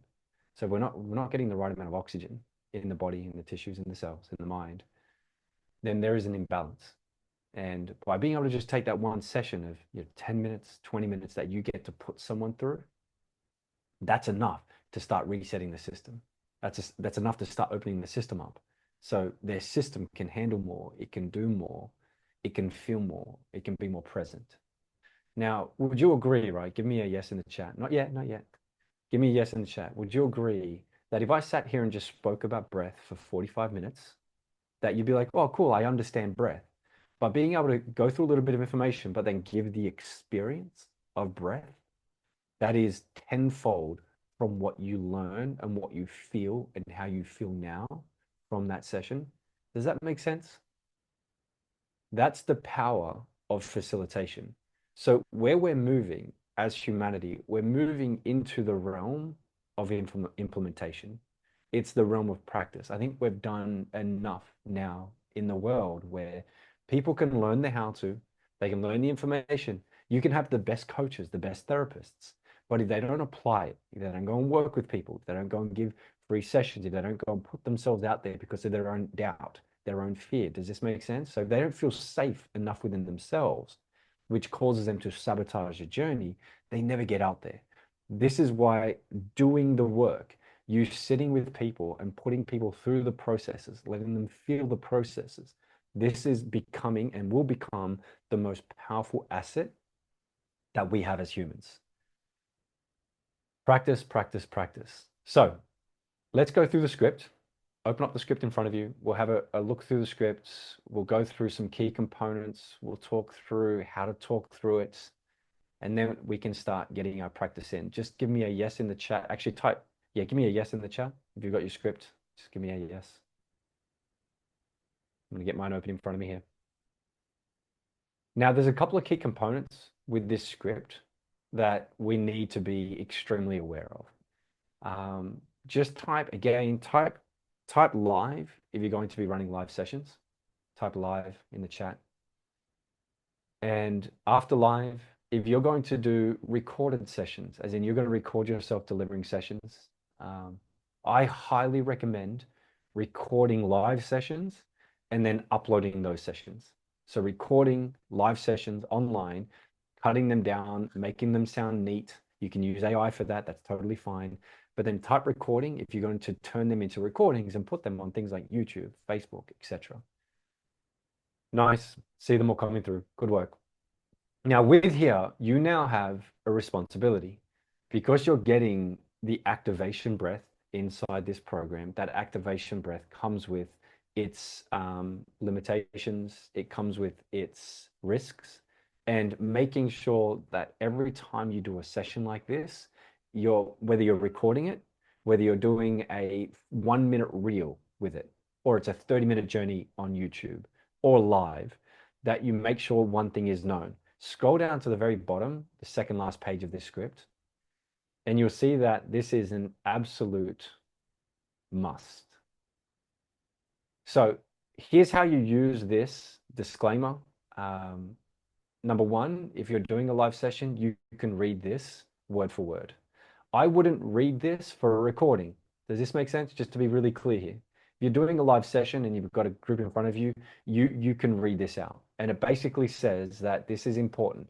If anybody's near water, even in a shower, but if you're near water, a pool, you do not notice how when you did your breath hold, just give me a yes in the chat. Type E in the chat if you found that 30 seconds breath hold was quite easy. As in, you're like, well, you know what, Aaron? I could have pushed that a little further. Now, I probably could have gone 35, 40. You actually did do 35 in one, but I could have gone 40, maybe 45. Just type E in the chat if you could have. Now, the problem with this type of breathing is we can create this, like for example, advanced levels. But when I do this breath hold, on average, I hold about probably 90 seconds breath hold to 2 minutes, just on average. So I'll do my breathing, and then when I do my breath out, so we're talking a breath out, 90 seconds. Anybody, just type me, anybody would like to get to those levels where you're literally doing 90-second breath holds, maybe 2 minute breath holds. That's where you can take this journey. Now, as someone who's studied freediving, and I've done a bit of freediving in my time, it is very dangerous for someone to do this type of breathing to then go in and do a breath hold in water. Why? Because it can bring on blackouts. This is where people start, when people start shaking, they do too much breathing, that can bring on the shakes, the convulsions, the discharge of emotions. And in those moments, if we lose consciousness in those moments, around water, very dangerous. So a rule of thumb, never do this near water. Give me a yes if that makes sense. See the E's, the me's, nice, beautiful work.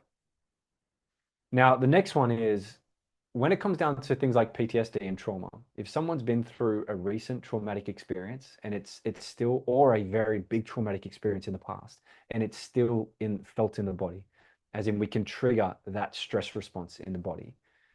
When we do that circular activation breathing, that can mimic the same breath and the same stress response as those moments. Does that make sense? Give me some yeses. This is why if somebody is in a heightened space, like in our advanced levels, we teach about 5 to 10 different activation breaths. We then have like 5 to 10 different calming breaths. We have water breath, air breath. So we've got like 30 different flows or different breaths you can use, which then turn into like 100 different flows. Now, what happens is, let's say, for example, someone's doing pranayama, they're doing breath of fire. It's like that even has the power to bring forth the feelings of PTSD, trauma. So we just want to be very careful with it. And this is why especially when you're doing things for free, recorded, online, that you're making it very known. Because I'm not sitting with the person. Let's go, Mirta's in front of me here. If I'm sitting there with her and I see her face go red and I see the difference of an emotional discharge, but I see an activation of trauma, of PTSD, I can, as a nervous system, I can see it, I can witness it. Does this make sense? AI can't do that. In real time, I can be like, cool. And I run these sessions all the time, right? And when I'm running these sessions, I kid you not, like most of you today, you were sitting like this and you're like, actually, it wasn't even like moving the chest. It was just, I see people and they're like, and they're like 1/2 second breaths. And you're watching the room, and we're 20 people, 50 people, 100 people, and second last page on the script, Serena. You're watching them, and you're like, oh, cool. Know your limit. Breathe your breath. Remember, two in, two out. So I'm not saying Lisa, you breathe slower. I'm using my language for the group to guide that journey. Does that make sense? Now, just as an FYI, if you're doing this and someone's like, you know what, I don't care, I'm going to do the I'm not going to I'm going to oh sorry, let's go. Yeah, second last page of the script. Um, they're going to push through it anyway. That at the start, that's not our job. Even on YouTube, I could tell you if I'm running a live session on YouTube, I've been running these for 10 years, I still wouldn't do it. Why? Because it's not worth the risk of not being there in a room with someone to be able to help them through it. So just clear cut. Anyone who's experiencing this, I would say there's other ways that we can deal with PTSD. There's other ways where we can deal with trauma where we don't have to activate it to get the release. Does that make sense? I know, like in our advanced levels, once we start digging into transcendence, we start digging into other water styles of breathing, we can move the body safely into areas where they can have a release. They can enter that safety without having to literally crack open the brain with activation breathing. Just give me a yes if that makes sense. And I will say as well, if anybody is interested in, they want to go to advanced levels, um, please type advanced in the chat. And if you want to go in and learn, Transcendence, get certified in Transcendence as a practitioner, as advanced breath work, bring in the coaching so we can do the top-down work with the bottom up at the same time. If you do want to go there, just type advanced in the chat. I'm happy to have a chat with you. Happy to speak with you about it. The team will message you, and from the message, we can and look at pathways there. It is pretty amazing. Thank you, Jennifer. It is pretty amazing. But in there, what we can then go through different realms of being able to calm the mind, center the body. Cool. So, disclaimer, read that out. If you're doing it live, I would read that out word for word. If you're doing a paid group, I would read it out word for word all the time, every time. If you're doing a recording, just as a tip, type tip in the chat. Tip, type tip in the chat. And just on socials, if anyone's typing advanced on socials, just at Aaron in it as well, just at Aaron socials, just so I can see it, and the team can see it. So quick tip, if you're doing a recording session, put this disclaimer inside your description. So either at the top of the description, middle of the description, bottom, but in the description somewhere, just put this disclaimer there. So when somebody clicks on your video to watch it, that disclaimer is there. And I will say, fam, out of all the things we do, fam, I promise you, out of all the things we do, it is looking like the best thing a human can do is deliver real experiences. AI will deliver perfect meditations, perfect breathwork sessions. Yet I don't know if you noticed this yet. Type me if you've noticed this, but I know if I'm watching a video and I click to its AI, I feel differently about that video. Does that make sense? Instantly feel differently. I don't feel the connection. I don't feel like I'm connected to it. What's going to happen is when you deliver your session and you say the wrong number, you mumble something or something doesn't come out perfect, people are going to feel safer in that moment. Just as an FYI, we used to do content videos, 3 5 minute content videos, and I would practice them for like 2 3 hours, 4 hours to get them perfect. Deliver them perfect just so you could show that you're a professional. Now people want real time. Me cutting this video and putting this on YouTube, that it will be better than me going for perfection.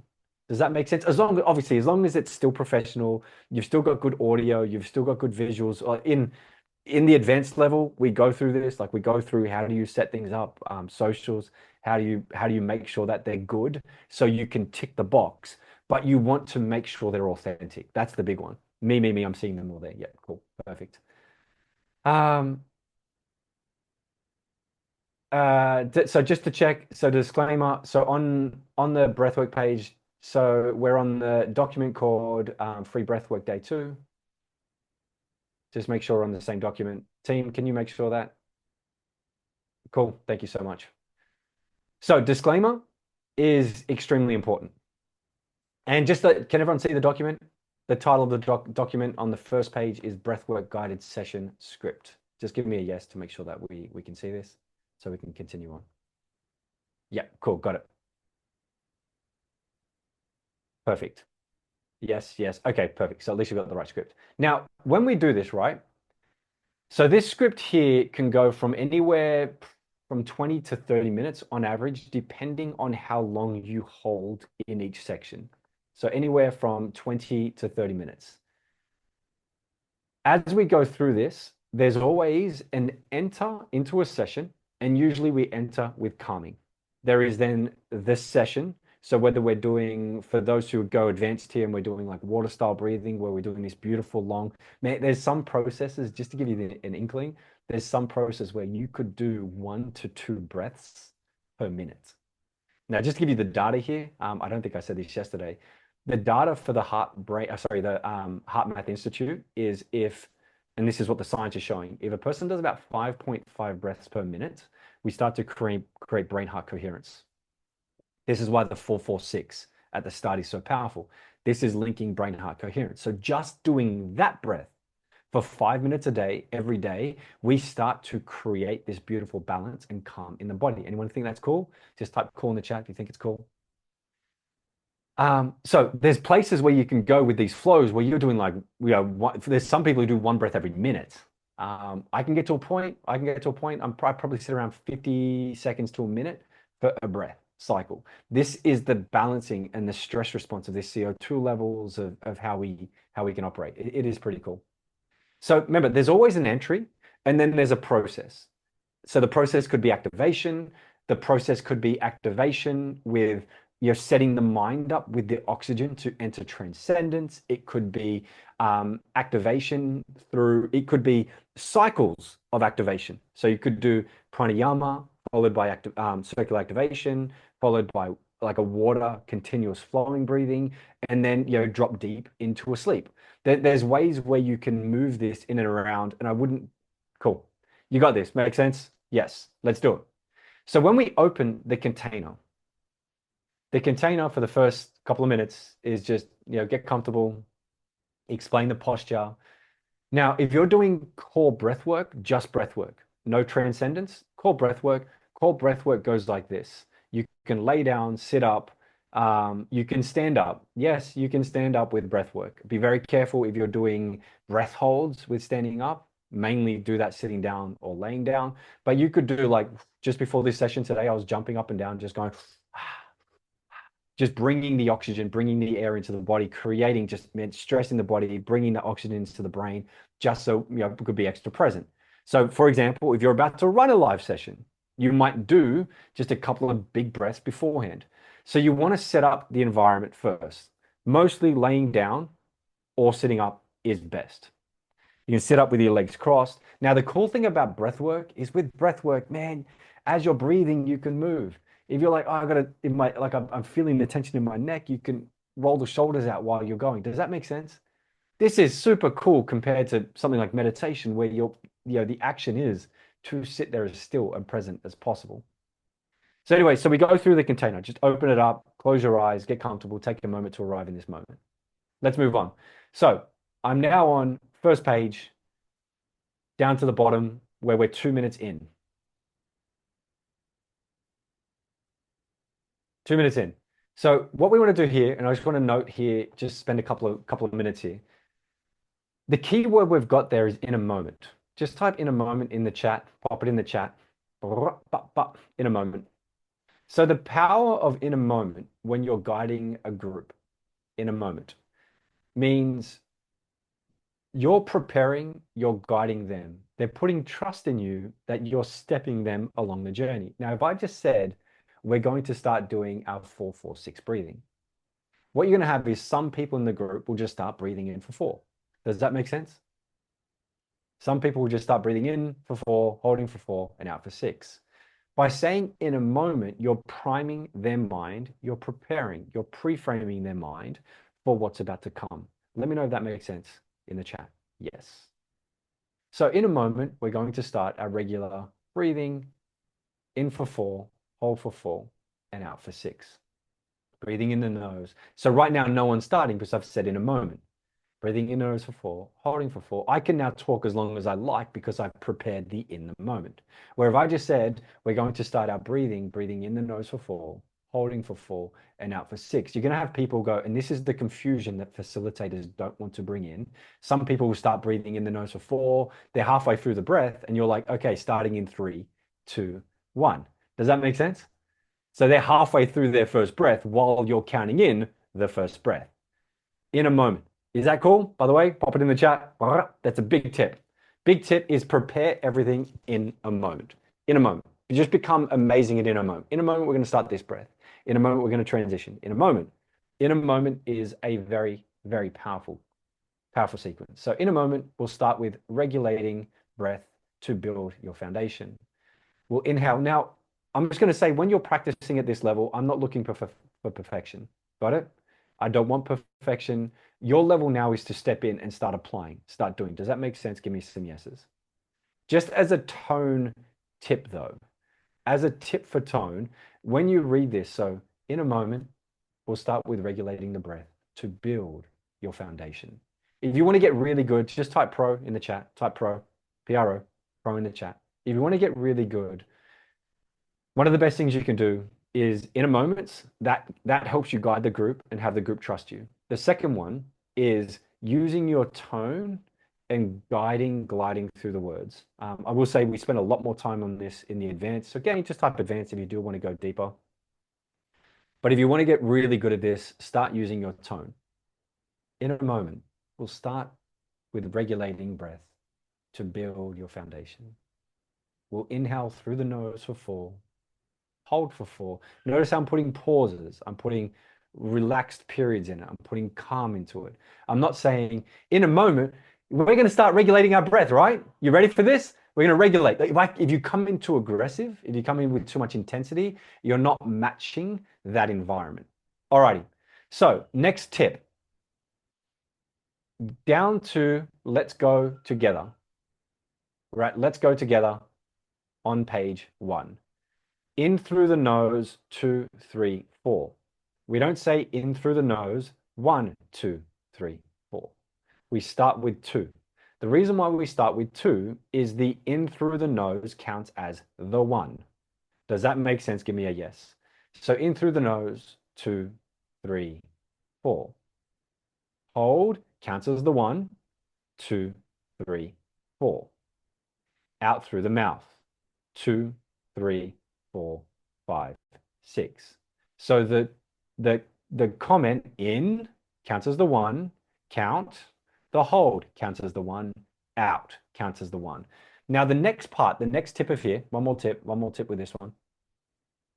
One more tip is how long do you say each one for? So if you're doing 5 minutes of breathing here, so we're doing 5 minutes of just centering, calming, I would say the in through the nose, 2, 3, 4, hold, 2, 3, 4, out through the mouth, 2, 3, 4, 5, 6, for about a minute. So if you're doing about 5 minutes, say that for about a minute. Then what I do is I drop the numbers because they're getting used to it. The body's getting used to it. And I say in. I then count the 4 in my mind.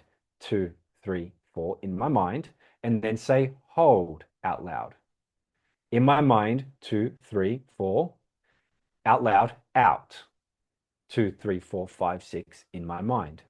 In, hold, out. Notice the tone, out. Remember, on the out breath, we're relaxing the body, out. And then I'll repeat that for another 30 seconds a minute. And then on your last one where you're doing the in, hold, out, on the way out, so you say out, you then say continue this breath. By the time you get to the in for 4, should be back on the in. Does that make sense? Continue the breath in your own time. In for 4, hold for 4, and out for 6. Let that rhythm flow. And then you stop. And you sit there. And you breathe with them. In for 4, hold for 4, out for 6. And you might say, there's a script here for you. Feel your heart rate begin to slow. Feel your body getting heavier, more relaxed. Now, I'm not saying feel your trauma disappear. I'm not saying feel your tension and your anxiety from the day evaporate. Does that make sense? So just we play around with a bit of hypnotherapy here. Anybody into hypnotherapy, by the way? So like we're talking like language patterns, NLP, neuro-linguistic programming. One of the greatest gifts that NLP, hypnotherapy can give you is learning how to guide the unconscious mind. So now that we're opening up the mind, we can start to use words to drive the body, to move the body. So here you would say, calm the body, feel relaxed, drop deeper. Does that make sense? If you start saying, let go of today's stresses, you're using the word stress, which can fire off stress. Does that make sense? Just give me a quick yes in the chat. You're always, especially in these sessions, you're always guiding their mind and their body. All right. So at the end of your session, as in that round, you're then moving into the next one. So here you could be in 5, 4, 3. So in a moment, just start breathing at your own natural rate. This one here is they're already breathing at their rate here. So you could say now just start breathing at your own rate, right? 5, 4, 3, 2, 1. Start breathing at your own rate, or don't. That's there. You can use that how you like. Now the next one though, let's play around with our circular activation breathing. So now we're on the next page and we're down at around 5 minutes in, and it's the activation cycle 1. Remember, in a moment, the gift is in a moment. In a moment, we're going to switch gears. We'll breathe in the nose for 2, in the mouth for 2, out the mouth for 2. This is continuous breathing, no pause in and no pause out. Let it flow. We're going to go for 1 minute. Fam, I recommend strongly not going over 1 minute. If you are dealing with a group and your crew, your target market, your audience, maybe fires off a little bit more with PTSD, don't even go a minute. Got it? Know your balance as a facilitator. Be as safe as you can with the people that you're working with here, especially at this level. So we're going to be going in for 2 and then out for 2, mouth breathing. Let's go. Now you could count that in 3, 2, 1. Let's go. In for 2, out for 2. So you can go in for 2, out for 2. So you could breathe with them, or you can go in for 2, out for 2. In for 2, down to the diaphragm, out for 2. Now you're only going for a minute, so you wouldn't really do that for the whole minute. Tip here, you might do that for about maybe 15, 30 seconds. If you do it for 30 seconds, by the time you stop doing this, you could sit there. Correct, Serena? Yes. Hearing your breath helps a lot. Talking them through this part, talking them through it helps a lot. Breathing with them helps a lot. So here, once you get to 30 seconds, let them know you're halfway. You're halfway. You might let them know what they're feeling. You might feel some tingling in your face. You might feel some sensations throughout your body. You're not like emotions are rising. Here, you're feeling the intensity. So just let them know to be aware of it. Don't judge it. Just keep breathing through it. You've got this. Now, did anyone just give me some yeses? Did anybody actually give me the letter E? Did you find that today the 60-second was quite easy? Like I could do 60 seconds. Like I could probably push 90 seconds. Just type E in the chat. E, seeing them come through. Nice. Beautiful work. And anybody just type an N if you're like, oh, I don't know, dude. Felt very quick. Yeah, Serena, it felt very quick. Yes, night. And type an N if you're like, I'm not really sure. I don't know about this.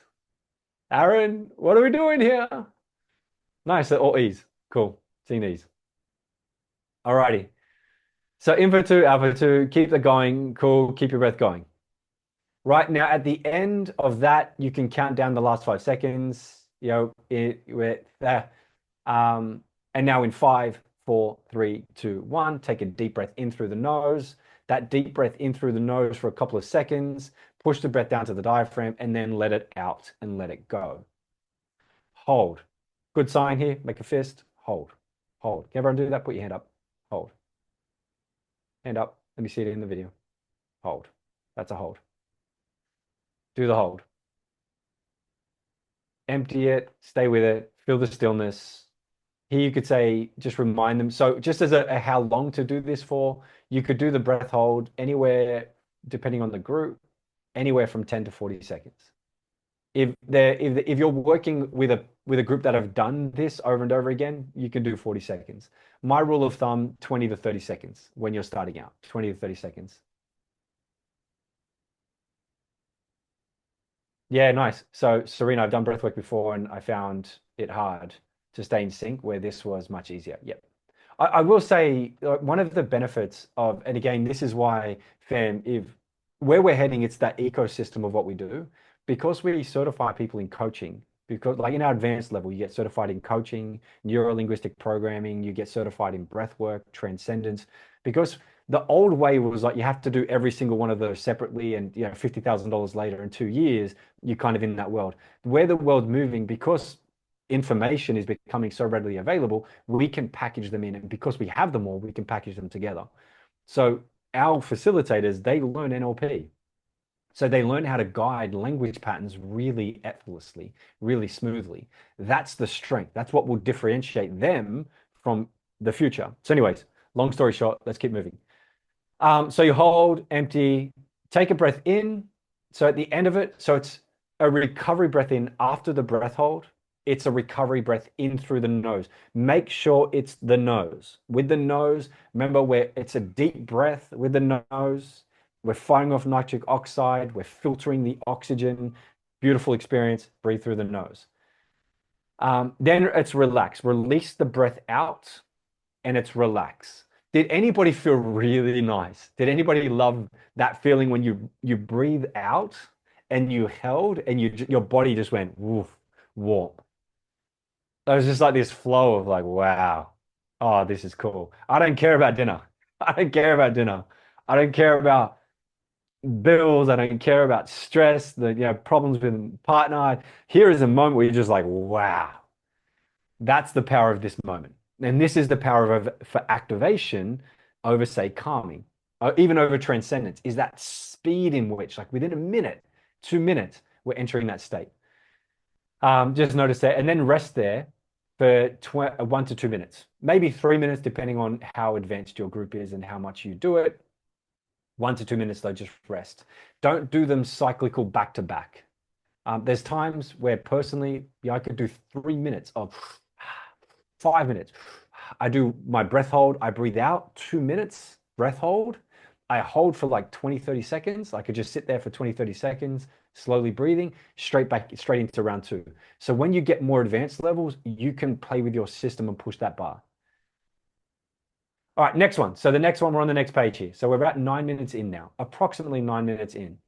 We now start our second round. So get ready for round two in 5, 4, 3, 2, 1. Let's go. In the mouth, 2, out, 2, in, out, in, out. Does that make sense? Super clear, super simple. Do that for 10, 20, 30 seconds. Breathe with them. Stay with it. You've got this. You're halfway. Emotions arise. It's safe. Trust your nervous system. Know your boundaries. Know your limits. They're great words. Know your boundaries. Know your limits. If you're seeing someone do this, it's remember, in for 2, out for 2. If if Lisa, you're in front of me, so you got this. If Lisa's still doing it, it's like everybody in for 2, out for 2. Lisa's still going, Lisa, in for 2, out for 2. Do you get that? That's the facilitation side of it. Just nod, give me a yes in the chat if that makes sense. So stay with it. Let's go. It's a safe. Let's go. And now take a breath in through the nose, 3 to 5 seconds in, and then a full breath out, entering your second breath hold. Now, on your second breath hold, you're probably feeling it. Did you feel as you went first, second, third, you could push that bar a little bit more? You probably noticed that the resilience for that CO2 response is rising a little bit. So on the second one, you're 15, 30, 40 seconds. Take a recovery breath in through the nose, hold, breathe out, and breathe naturally. Rest there for another 1 to 2 minutes. Next cycle, so around 14 minutes in. In a moment, we'll start our final round. Prepare yourself. This is our deepest one. Know your limits. Starting in 5, 4, 3, 2, 1. Let's go. In, out, in, out. Exact same process, third time through. Move on. 16 minutes in, take a recovery breath in, deep breath in, hold. Now, yep, we got that. We just did that. Perfect. Now on the next page at 18 minutes, approximately 18 minutes and 30 seconds in, the landing. So what I want to say here, right? What's going to govern the length of this session is how long they do the breath holds for, is how long you do the breathing for, how long you do the relaxation for in between sets. If you have between sets where you're sitting there for 3 minutes, did anybody feel amazing sitting there for that 2, 3 minutes that we did? You know, I could have held that. Like I could have sat there for a good 3, 4, 5 minutes. If you do a 5 minute recovery between each round, you're adding 15 minutes to your cycle. Does that make sense? Just give me a yes. So depending on how long you're operating in that period is depending on how long your session's for. So if you want to run a quicker session, you have quicker rounds. If you want to prolong the session, so I will say in the advanced, we do 60 to 90-minute journeys. 60 to 90-minute journeys minimum. Now, at a 60-minute journey, you're starting to play with now different levels of breathing, breath holds. As soon as like we can do, I think there's one session in there where we do about a 30-minute 3 rounds. So each round is 10 minutes. Anyone think that's pretty freaking cool? So 30 minutes of just activation breathing. This is how you get to the point where you're doing 90-second breath holds on that breath out. Again, just type advanced, fam. If you're into it, if you're keen, just type advanced and the team will reach out and have a chat. All right, next. So the landing. So the landing in this, we then go back to 4, 4, 6 breathing. So this is now we want to center the body. I will say here, the reason why we don't do here 4, 7, 8 breathing, for anyone who's into breath work and you understand different flows, there are times where we could use 4, 7, 8 breathing, but 4, 7, 8 breathing is like a Mack truck of just dropping the body deep. It can drop real deep in that breathing. So if we're exiting a flow, we kind of want to bring the body back out of it. Does that make sense? So we want to be calm, we want to be relaxed, we want the oxygen in the brain, but we don't want to be like dropping deep, too deep. We'd rather enter deep. So we exit with 4, 4, 6 breathing. So just follow the flow for 4, 4, 6 breathing, and then give about a minute. So we're at now 21 minutes and 30 seconds in. Give a minute or two of just integration. So if you were doing transcendence, this is where we would have lead into transcendence. And there are certain flows and certain techniques to lead into transcendence. Or it might just be just sit here and be aware how you felt when you started, how you feel now, how active was your mind when you started, how is it now? So you don't say how active is it now, you just say how is it now? And what you'll find is give me a yes in the chat. How many people at the end of it, you're like, man, I want to sit here for a little longer. I know we've got to go through the script, Aaron, but man, I just want to chill out a little bit more because I just feel so calm. And fam, the reason why we do this, and we'll talk about it in a moment on what you charge, how and where, but the reason why we do this and we give this away for free is because most people haven't felt this level of peace in a very long time. We're talking years, 2 years, 5 years, 10 years, 20 years. We've got the feedback. We've got hundreds of testimonials of people going through these processes and saying, I haven't felt this way in 20 years, 40 years. Would anybody agree that if you got that response from someone from your one free session that you ran on YouTube, on Facebook, over Zoom somewhere, that trumps any amount of money that you could make? When someone says, like we've had people who say, especially with our transcendence, when they say, I haven't left the house in years. And just after a week of doing the transcendence, they've just got up and left the house one day. We've had people saying that every time I've gone to work each day, I've hated my job, I've hated my life. But within 2, 3 days of doing just the transcendence alone, They go to work and they're like, why am I feeling, I'm feeling okay. It's because we're starting to regulate the system. We're starting to clear those stress responses. For me, fam, that is worth far more than any amount of money we could make. Hence why we give it away for free. We don't charge people for it. So the integration at the end, finish it and bring them out, bring them back in the room. And this is where you could have them just do a quick writing on any takeaways they've had during that session. All right, does that make sense? Give me a yes. Just quickly, the homework. You've got 2 pieces of homework. Are we ready for this? Just give me a yes. Are we ready for this? Bring it! We got 2 pieces of homework today. Piece number 1 is the team will pop a link in the chat here. And that link, whether it's in the description or the chat, there'll be a link to a YouTube video. Do that either tonight before bed or tomorrow when you wake up. So before the next session tomorrow, preferably as far as do it today if you can. So for the fam in the US, do it tonight. For the Australian NZ crew, do it today sometime or tonight even before you go to bed. This will prime you for tomorrow's session. So that's homework number 1. Are we going to do that? Give me a yes. Give me a yes in the chat. This is going to prime you for tomorrow's session. Tomorrow's session, we're going all out. We're going to bring in the whole kit, the whole session. We'll do some water breathing. We'll do air breathing. We're going to do it all. Enter into Transcendence. This is going to prep us for tomorrow. Now, second piece of homework. Are you ready for this? Type me in the chat. Type me. Second piece of homework is to take this script, have it in front of you, pick up your phone and read that script. Read it. Record yourself reading that script. Oh, I see it. I see it. You got this. You could do this. Remember, we're not after perfection. We are after progress. We are after taking that step. I don't care how good it is. I don't care if you stumble. I don't care if you pause. Read the script. Just read it word for word. Just go through and read it. You don't have to obviously wait the 2 minutes, the 3 minutes. Like obviously when you're doing the 3 minutes, just resting period, just be like resting here, move on. Read the script. Then take that video, jump into the Facebook group and upload it into the Facebook group. So I can see it and I can say, you have done amazing. Well done. You've got a group of people, man, hundreds of facilitators in there now that have been through this exact same experience. When you upload it, they're going to jump in there and be like, well done, congratulations. They will support you. Fam, each other, support each other. We're not looking for the recognition, but support each other. If you see Lisa's being popped up in there, be like, Lisa, well done.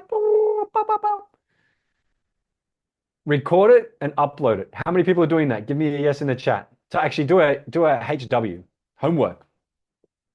HW in the chat.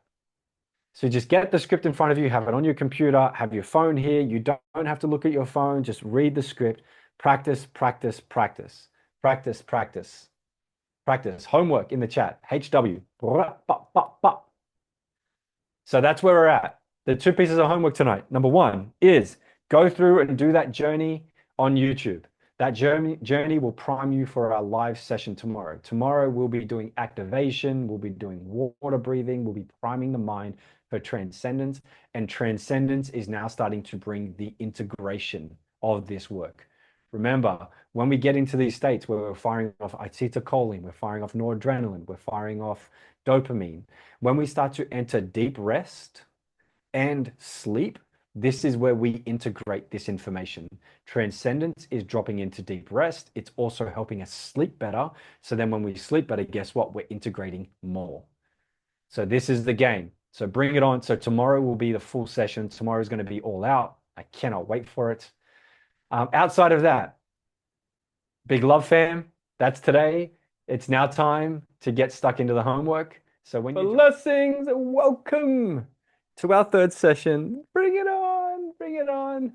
How are we doing, fam? Pop it in the comments. For the fam here hanging out live, for the fam who are catching this on in the group, pop in the comments. How are we feeling? Are we ready for this?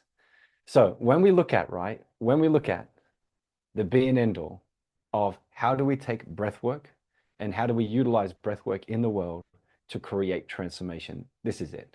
This is the day of how do we bring it together so we can transform as many lives as possible, as quick as possible, as safe as possible, in the way where it fulfills your purpose. I know it's my purpose to be able to help people make change regardless of how you do it. So remember, information is becoming free or close to, if not the cheapest it could ever be in humanity. So if you go out there and you just teach people breath, here's how you do 4-4-6 breathing. Here is what 4-4-6 breathing does. Here is how you do 4-7-8 breathing. Here's how you do, a water breathing, which we'll talk about today, where you breathe in for 5 and out for 7. Here's how you do those processes. That doesn't create embodiment. It creates understanding. It creates intellectual knowledge. Does this make sense? Give me some yeses. That is being commoditized. AI is coming in and people can jump in and go, hey, how do I do 4-4-6 breathing? How do I do, what's the best breathing to get out of stress right now? And it's going to tell them a breathing pattern. What changes, and the power of you, the power of us, the power of all of humans at the moment is creating embodiment. So how do we sit here and help someone through the process? How do we sit here like we are now with people and do the process together, talk them through the process, guide them through the process? Does that make sense? So number one is your moat. If you want to get into breath work, if you want to get into healing, if you want to get into coaching, and give me, just type healing coaching in the chat, pop it up, pop it up, pop it up. If you want to get into that, if you want to be that in the future, in the next 2 years, 3 years, 5 years, 10 years, embodiment is the new commodity. Embodiment is what's going to last. And that is sitting here together, helping people. This is why we run so many sessions now live. Why? A, we have the time to do it. AI's helped us free up a lot of the time in our life, but more, we get to do what we're most passionate about. I'll quickly say what used to happen when type biz in the chat for those who want to get into a biz. And mind you, for those who typed advanced, the team have reached out. So whether it's email, messenger, SMS, just check it and follow the next step. But for the biz, right, and type biz in the chat, biz, blah, blah, blah, blah, blah, comment biz. With biz, it used to be once we started running a business with your healing practice, whether it's breath work, whether it's Reiki, whether it's massage, well, maybe not so much massage. Massage is very hands-on. But from a coaching point of view, you'd go from like, yeah, I want to spend, 90% of my time working with people, helping people. Does that make sense? Give me a yes. I want to just spend all my time helping people. And then you kind of get in there and you realize I have to spend all my time sales, marketing, having conversations with people, chatting with people on social media, posting on social media. What's happened is now the world shifted very quickly. We're able to get a lot of that time back. So we can now spend a lot more of our time in business working with people, helping people. Why? Because we have something like AI around which can handle a lot of the admin, a lot of the marketing, a lot of the messaging sequences, a lot of like emails. It used to take 3 days. I used to spend hundreds of dollars to have one email written. It would take 3 days for one email. We can now sit there and write 15 in an hour. Does that make sense? So the world's shifting rapidly, which means we can spend more time being human. And what does that mean? Sitting with other humans and helping humans transform. So the first one's embodiment. Just type embodiment in the chat. There's two parts to embodiment. Number one is helping people embody what you preach, helping people embody breath, helping people embody the transformation. The second part of embodiment is your embodiment. So the more that we, myself included, the more you, myself, and others embody the change, the somatic feeling, living, breathing of what we preach, the more sought after you will become. It doesn't make it we make money. I know we know many, many coaches, many healers that are absolutely amazing at what they do. But if they're not that good at the sales or marketing, etc., then shit falls apart. That makes sense, yeah? But our embodiment is going to become more real, more sought after than ever before. We spoke about this a little bit yesterday, and that is you can tell when you're watching a video now and when it's AI. And if you're watching something for entertainment, you don't care. Personally, I don't care. I can't say this for you, but I personally like if I'm watching something about history and it's showing a role play of it and I'm watching it, I enjoy it. Does that make sense? But if I'm watching something where someone's teaching me how to breathe, how to change, how to have a great relationship, and I get the vibe that it's not real, does this make sense? My mirror neurons start to fire off, my electrons start to fire off. I'm like, I'll listen to it, I'll learn from it, but is it really connecting with me? Does this make sense? Give me some yeses. It's too perfect. The script is too perfect. Even I don't know about you, but even when I watch someone and you can see their eyes darting like they're reading a script, even that gives me the feeling of like, does this person really know what they're talking about? And what I think what's hard about YouTube now is YouTube is built off a lot of YouTubers that kind of just read scripts. So where this embodiment comes from is when you're sitting with someone and you're whether you're doing a live video, whether you're doing a live recording, whether you're sitting here live in person, what's going to happen is people are going to seek authenticity.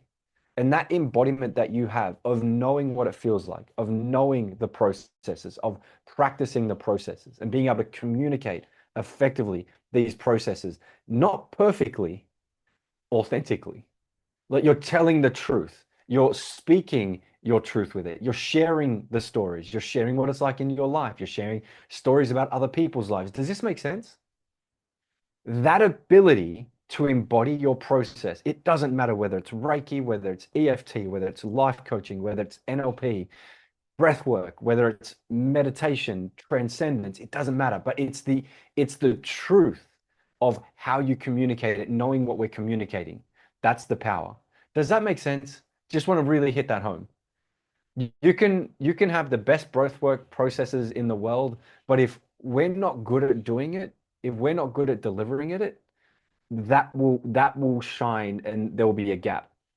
But if you can deliver it well, you can feel it well, man, the world is your oyster at that point. Because what's going to happen, and most likely, I can't say this as a definite, but most likely what's going to happen, especially with something like YouTube, social media, and this is where we build a lot of the following. I invite you definitely go live with the script that you learned yesterday. Go live as much as possible, teach it as much as possible, practice it as much as possible. That's the next one. But most likely, what's going to happen is we're going to have this separation of content and it's not that there will be a divide, and it's not that people will disagree with certain types of content, but what will happen is there'll be a separation. And when someone's going for growth, expansion, they will seek humans for the deeper work.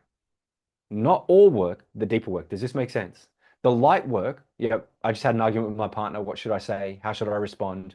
My kids are currently throwing a tantrum. We're in the middle of a supermarket. What's the best thing I can do now to help my child overcome this so people don't judge me and hate me? Does this make sense? Those lighter conversations, they're going to be handled in real time, most likely already happening with AI. But the deeper work, the more human work, this is where we come into it. So when someone sits with you and you do circular activation breathing, and that's a line where AI can't cross because we're now dealing with things like PTSD, we're dealing with heart issues, we're dealing with potential trauma, people that are pregnant. AI won't go there. It'll be like, go search someone, do this with someone, look for a practitioner. Does this make sense? This is the current world we live in. Online, we will look for that. So online, we will search, and I don't know about you now, but there's certain people that I like that when I go to, whether it's business, whether it's certain breathing, I like certain people because I've created that bond, that resonance with them, that mirror neurons. Are you the same? Let me know in the chat if you're the same. This is the power of what we do. The power of breath is we can create that with here. And like I said yesterday, unlike, let's say, doing a coaching session where you kind of just help one person out of 1,000 people in a group, when we're doing breath work, we can help all people at once. So this is the power of that connection that we create. So embodiment, your embodiment, my embodiment, all of our embodiment, that's what creates that deeper step, that deeper connection. The next part is practice. So between practice and embodiment, They're going to be the two biggest things that you have as your strength in the future. Currently, more so in a year, more again in 2 years, by 5 years, embodiment and practice, that's going to be your greatest products. What does that mean? That means you helping people practice the skill set. For example, if you're helping someone in relationships as a healer, as a coach, you're helping them with the practice of having the conversations, building that neurological connection of doing the work. Breath, same thing. Sitting there with people and helping people breathe. Does this make sense? It's less about teaching them the skills, the strategies, the information, the whys, all the spiritual dogma behind it. Highly likely, people will already know that. Why? Because as soon as they have a question, they're going to ask the question. Yet the feeling and the deeper somatic feeling of this and the experience of this, that's what they're going to seek. Role playing, examples, sitting there in a group, in a community like this. I always say this, and this, I'm going to say this here, right? Just check with yourself. If you're sitting there with a recording, so it's just a recording on YouTube, you're just watching a YouTube video, you're less connected to that than you are if you're live in this room. You're live in this room now. I can see your faces, right? I can see you here. And when I see you here, guess what? If Lisa just jumped off right now, I would know Lisa left. Lisa knows that. So in the back of Lisa's brain is, I'm here, I'm committed to be here, I've chosen to be here. Does this make sense? So there's this level of connection that we have at the moment where if Lisa was watching just a YouTube clip on YouTube, guess what? I could pause it, Lisa could pause it, speed it up. She could walk away, come back. She could just walk away and not come back. And there's no real knowing of that. There's no real deeper connection of the human there. Does that make sense? Give me some yeses. Just like live in a room. When you start, and this is the biggest moat, is live in a room, live events, retreats. In that room, we've run hundreds of events in Bali, in Australia, all over the place, right? And I can tell you, whether we've got 5 people in a room or 100 people in a room, if someone wants to go to the toilet in that moment when you're in the room, they sit there holding it because they don't want to disrupt the group. There's again, we're talking about these mirror neurons, these connection points of humans connected with humans. Does this make sense? Just holler if this makes sense. So we're even more committed to be in a space when we're in a room, a live room. That is your moat as a human. Doing live videos, practicing, helping people practice. You practicing the skills. The more you practice the skills, you get better at it. And then the better you get at it, the more you can run, the more people you can help. Alrighty. Does that make sense? So just quickly, before we jump into today's flow, right? Just quickly.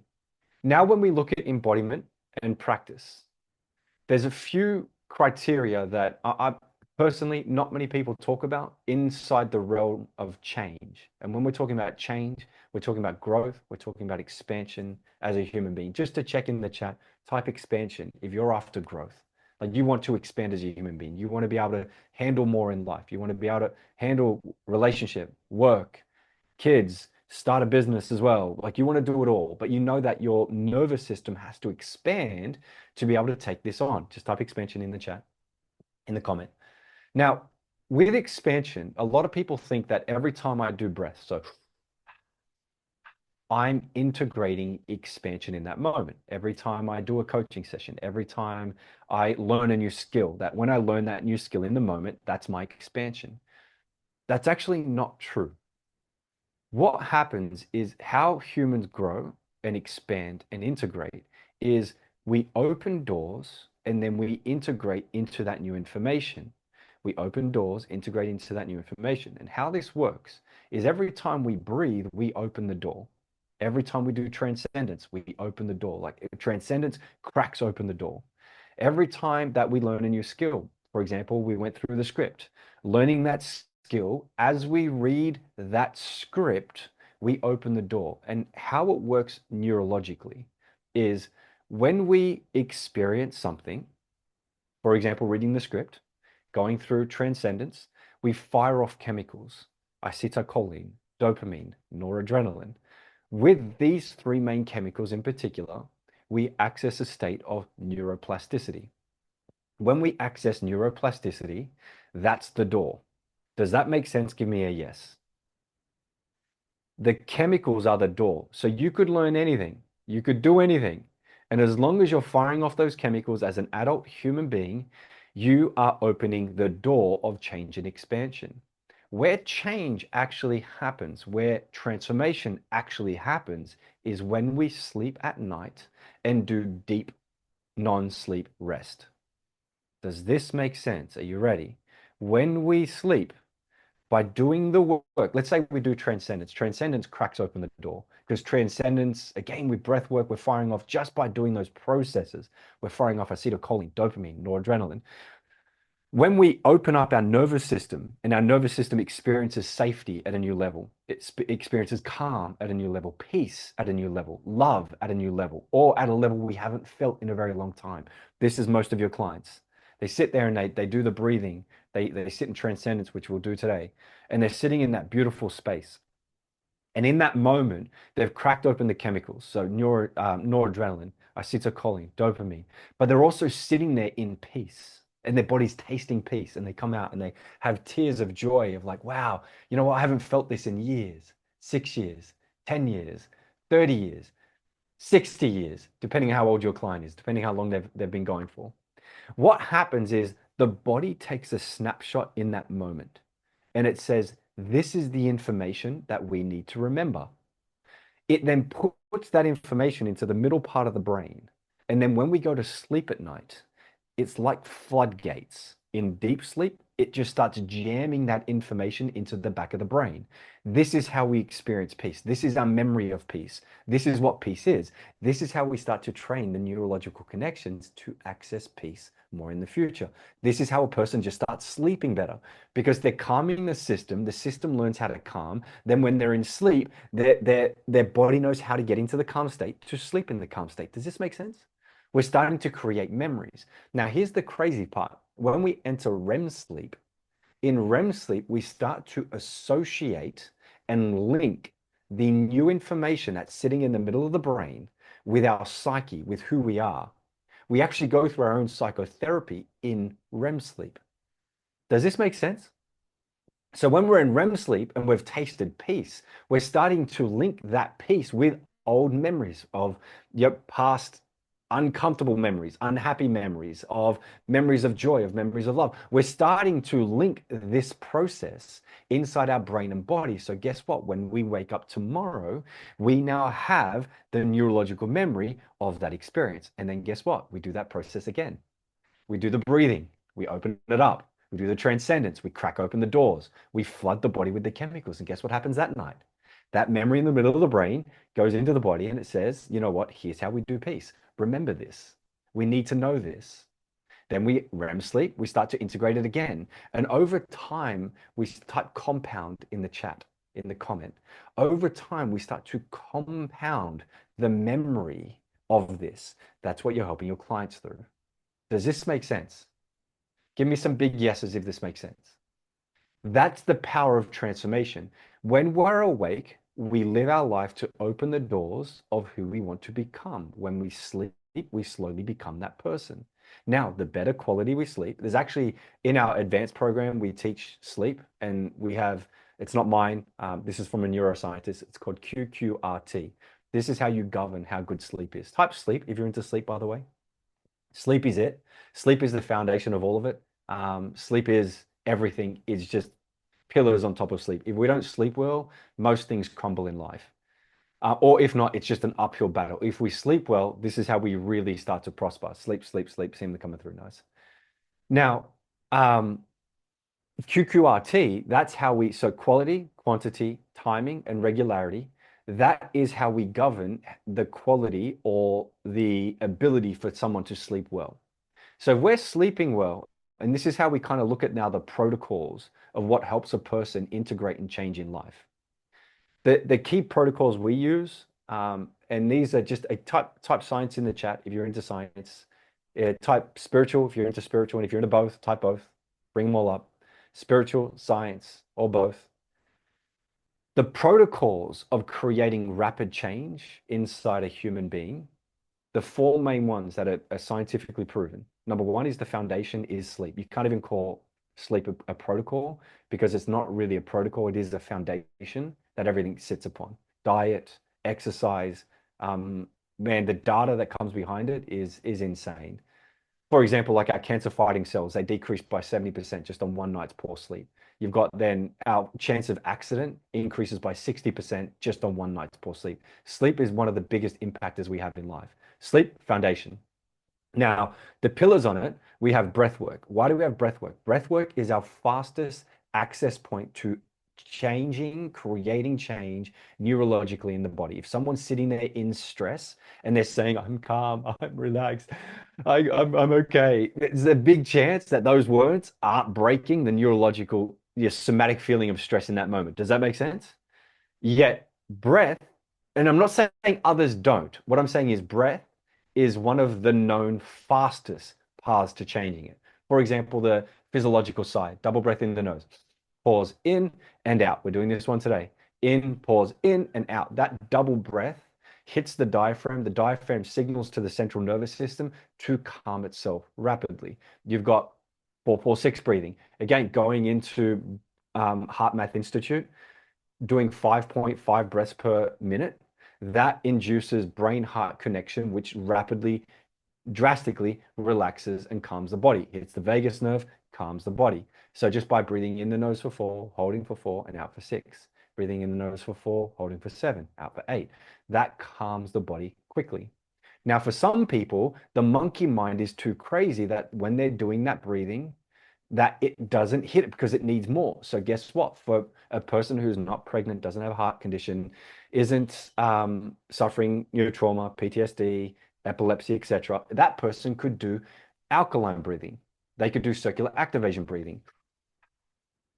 And would you agree that doing 1 minute or 2 rounds of 1 minute of that circular activation breathing cracks open the transient mind? That transient mind lets go of stress. The default mode starts to switch off, which is the anxiety brain, along with others. That switches off. Then when we start doing the calm breathing, we can center quicker. So within 2, 3, 5 minutes, we're able to really access deep relaxation or rapid relaxation in the brain and body. So breath is extremely powerful. Now, transcendence, meditation, I'm going to say more so transcendence, is even more powerful, yet it's what you use when. So just type when. It's not what you do, it's when you need it. In real time, when someone's sitting in a board meeting or someone's at home and the kids are going crazy, the partner's shouting at them, in real time, a person can't just sit there and start saying a mantra in their mind and relax. If that environment is chaotic, that environment is pulling them into it. Does this make sense? Remember that central nervous system's job is to navigate the internal world with the external world. Transcendence in real time isn't the greatest tool. Breath is. Yet what happens with transcendence is when a person does transcendence 10, 15 minutes a day, 20 minutes a day for a week, a month, 6 months, 12 months, what that does is that starts to crack open the nervous system's capacity and stabilize it at new levels. So breath work can do it, although breath work, it has an ability for the nervous system to slowly come back. Actual transcendence, though, consistently, that cracks it open to higher new levels and then stabilizes at those levels. Does that make sense? Just the difference there? So transcendence over time has a far greater impact on the nervous system than currently what breath work is showing. Hence, both of them together now becomes formidable. Does this make sense? Give me some yeses. So we've got sleep foundation, breath, transcendence. And then the third one, which is now an energy booster. So let's say for the days where you do have a poor night's sleep. Anybody ever get that? Just type me in the chat. Throw me in the comment. Anybody have a poor night's sleep? I do. Maybe once a month on average, I have a poor night's sleep. That could be from stress, could be from work, doing too many things, building content, running events, plus kids, life, all of it, right? Plus we could have family up. So there's times where life just goes chaotic. Check this out. On those times, when you hit that 2 o'clock in the afternoon, or you wake up feeling tired, or you need help getting to sleep, there's a process called NSDR, non-sleep deep rest, and yoga nidra. Non-sleep deep rest is the more science version for those who aren't into the spiritual side. Yoga nidra is the exact same process, yet it's more intention based from a yoga lineage. When you do that one, what that has shown is that when a person does 20 minutes of a yoga nidra, they can increase their dopamine levels by upwards of 62%. That is insane. Dopamine being our motivation chemical. If you wake up in the morning, so number one, it's some of the most deep rest that a human can access. So just laying there doing a scan of the body.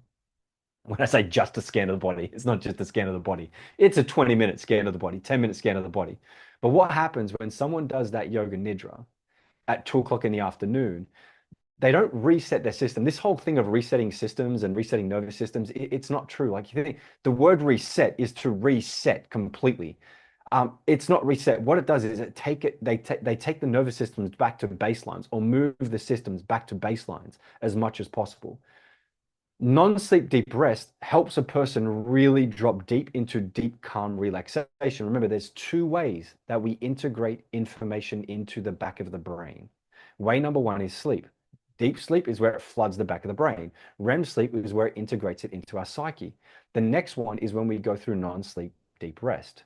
When a person accesses extremely deep rest, that floodgate in the middle of the brain, it opens up and it starts to store things into long-term memory.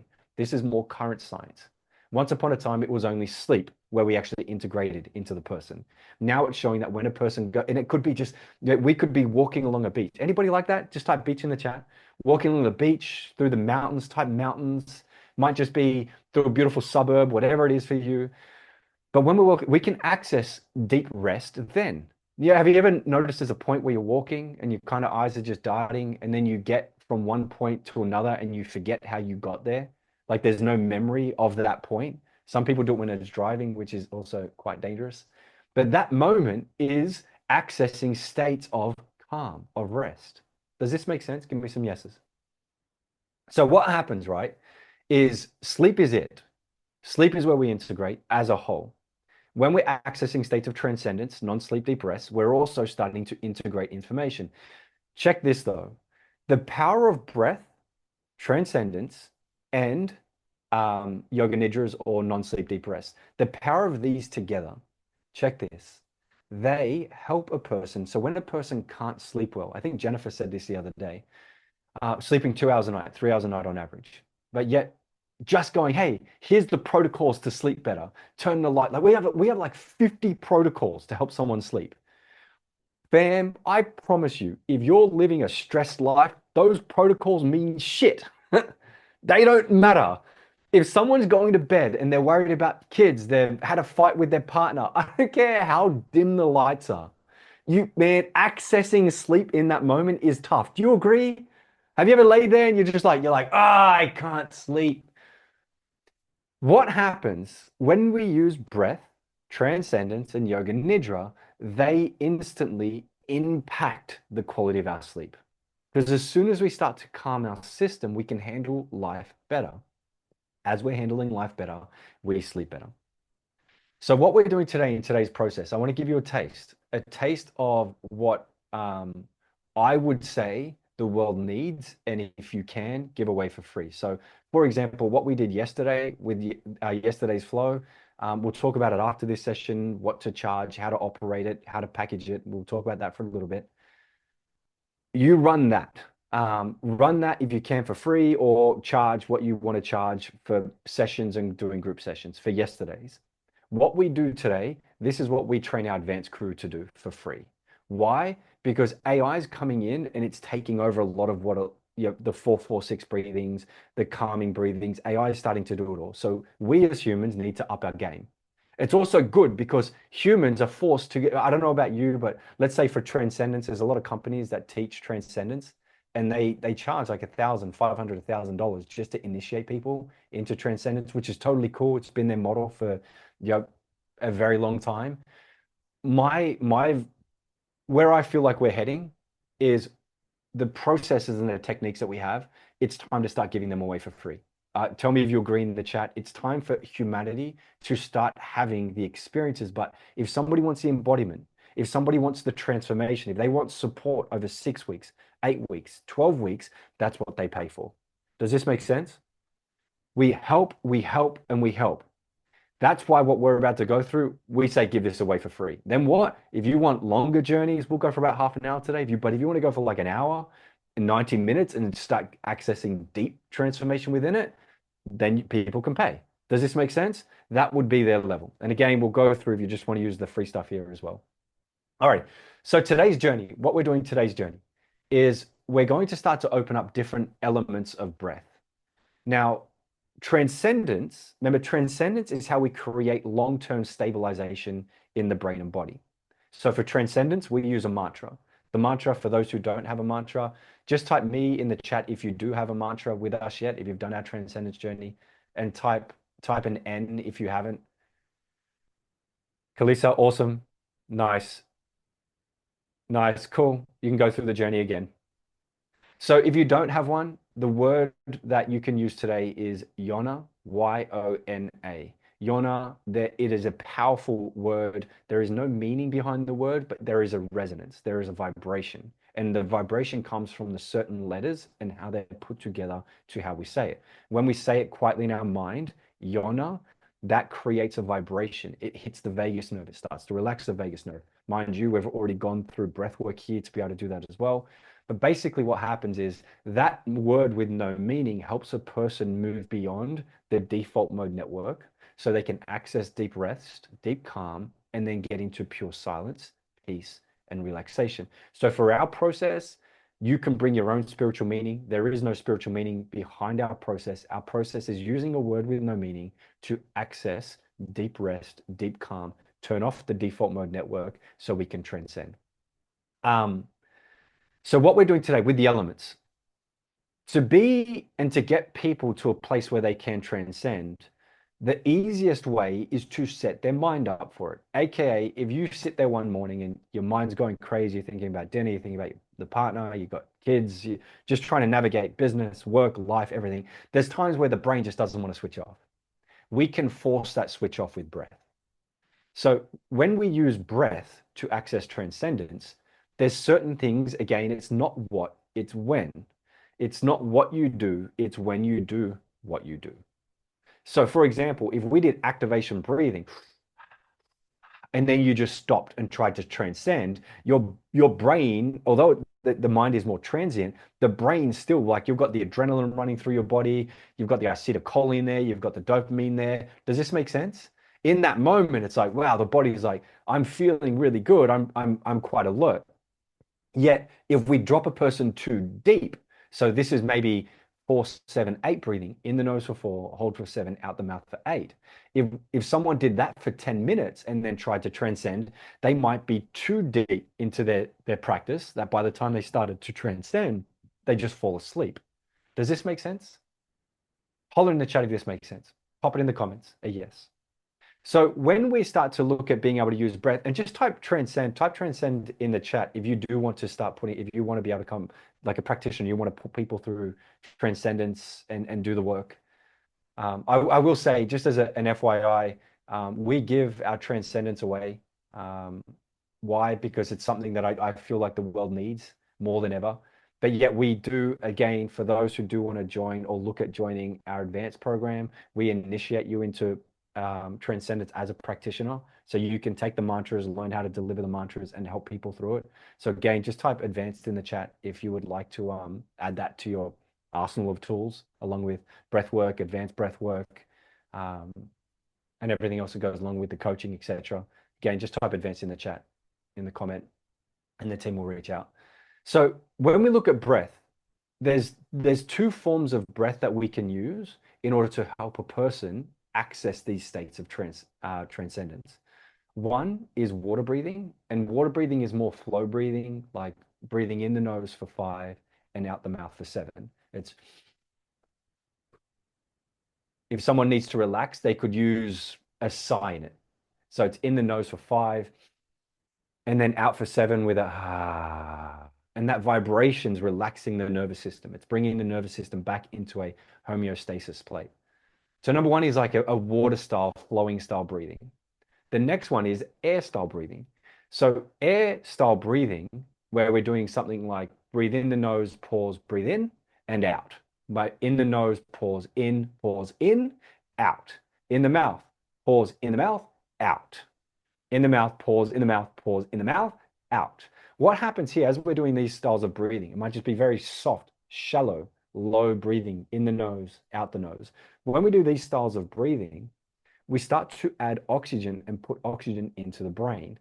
So this is creating this beautiful balance of awakeness and alert. So let's say you ready? We've dropped deep, cracked open the system with activation breathing, created a transient mind, but then put someone into a space where we're starting to put the oxygen back into the brain and body, where they get this beautiful place of just plateauness. Did you feel this like on the second or third round yesterday, where the brain, you just sat there and you're like, oh, I could sit here for a couple of minutes now. Man, this is really nice. There's a state of peace. There's a state of calm. Just type yes in the chat if anyone got there. That place is where we want to get to using breath to access transcendence. To get to a place where it's like, oh, wow. And this is where someone could sit there for transcendence. And this is where we have people who could do transcendence for what someone could take a year to get into 6 months, to get into that flow. We could start doing it in the first couple of sessions. Why? Because we're setting the chemicals up in the brain and body. We're setting the body and the mind up to be able to go there, opposed to forcing someone in there.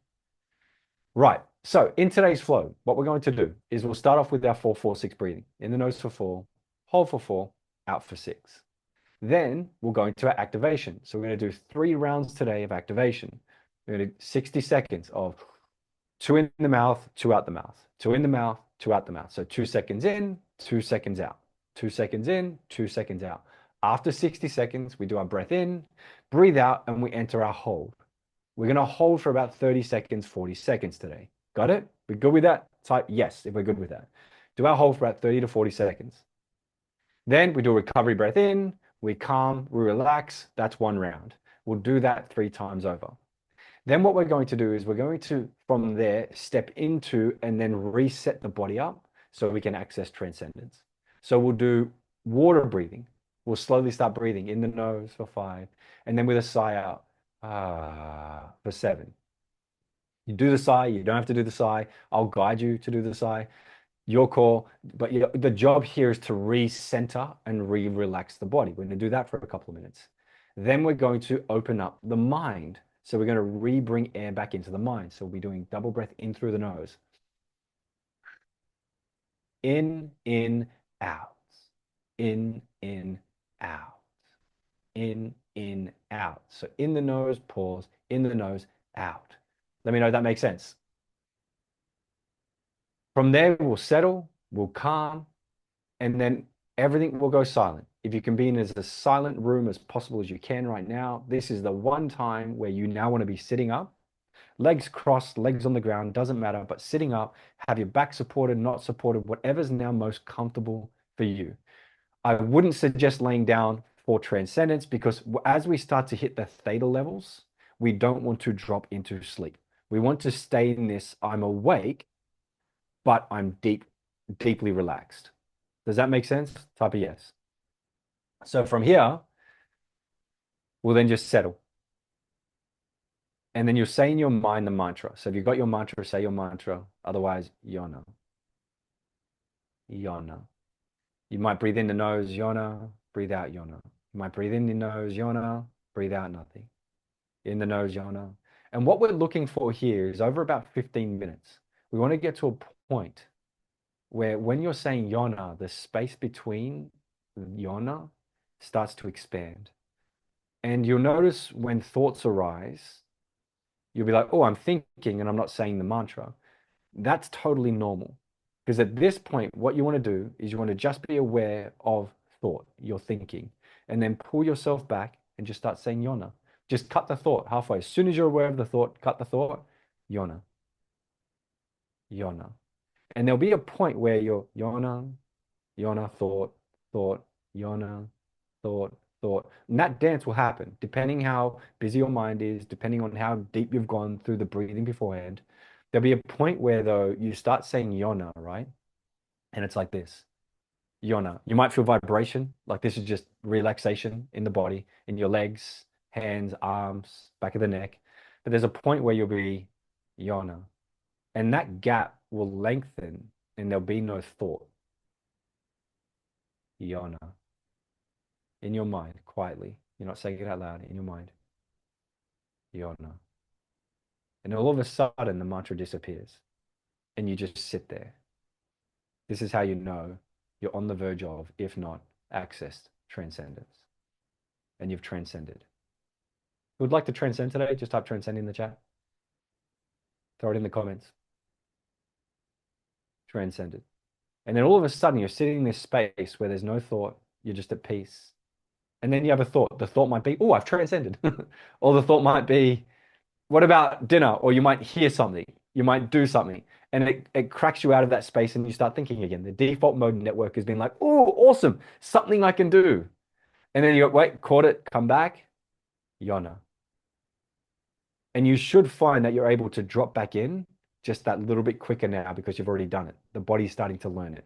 Then guess what? When you sleep tonight, you get better. How many people, just type me, how many people, actually type YT, YT for YouTube. How many people have done the session on YouTube as your pre-work? Serena, nice, beautiful. Type YT in the comments. Seeing the hands. Nice, beautiful.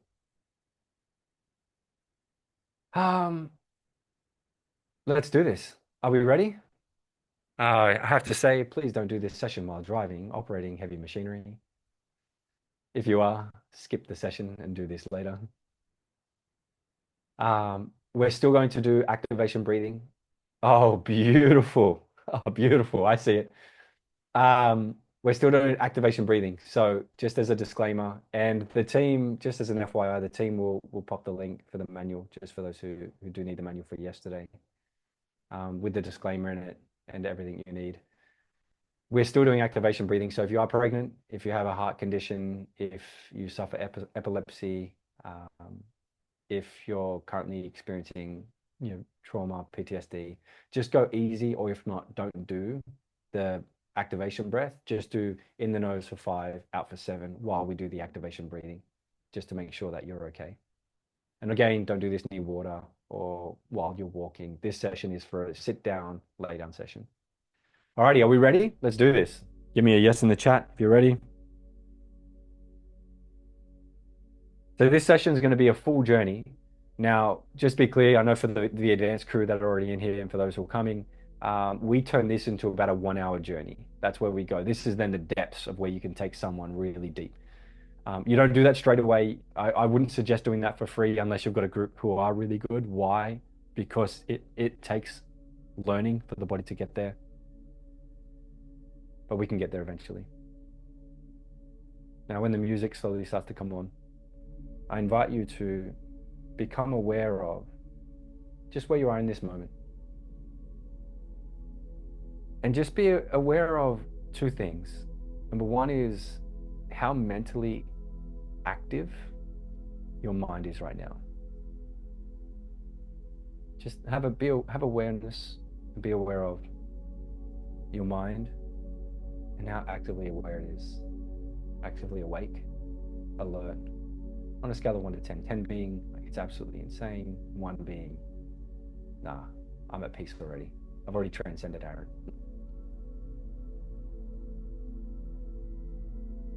And team, just holler when you've got the music sorted. Start playing it.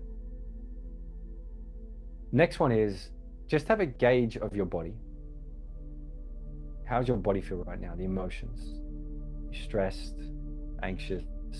On a scale of 1 to 10, 10 being, you're in it, you're deep in it, you're feeling it, and 1 being you've already transcended. And just pop that in the comment what your number is.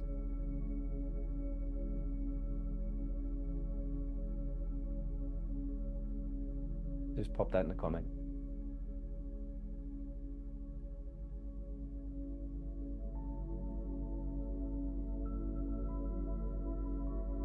And be aware as we go on this journey,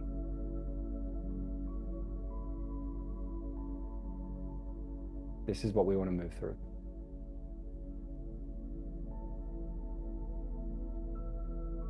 Just on a scale of 1 to 10, how stressed we are and how relaxed we are in this moment.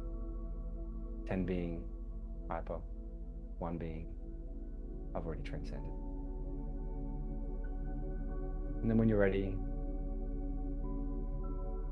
slowly sit there, lay there. If you are laying down for this, I'll invite you to sit up when we start the Transcendence section. So if you do want to lay down, you can. For the breath.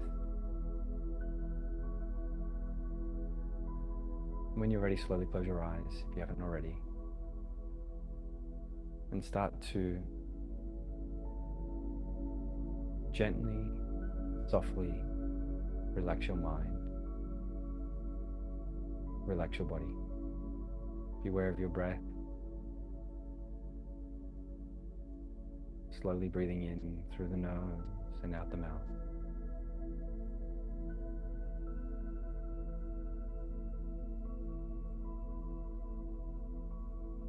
Just finding yourself centering in this moment.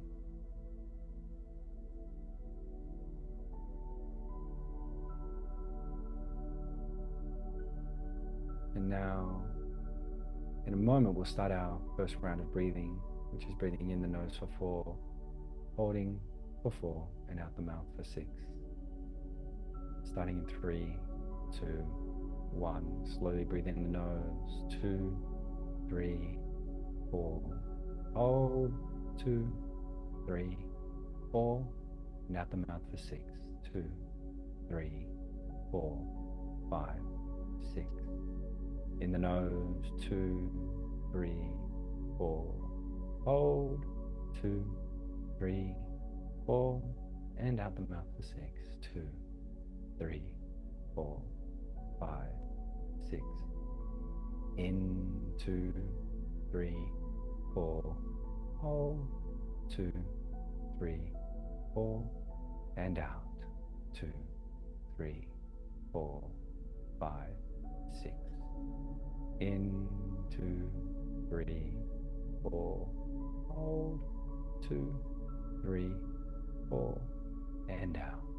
2, 3, 4, 5, 6. In the nose. Hold. And out the mouth. In. Hold. And out. In. Hold. And out.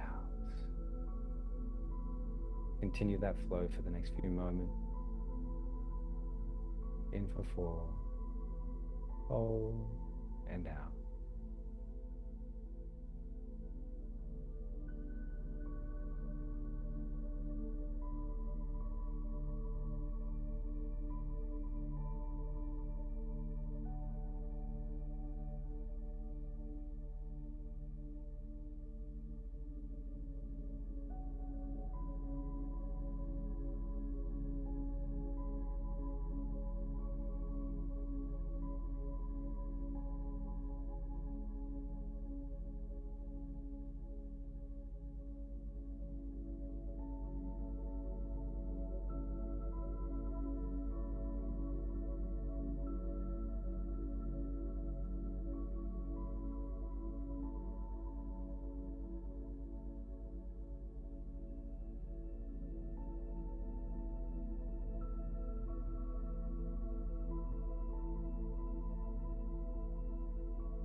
moment, we'll start our first round of activation breathing.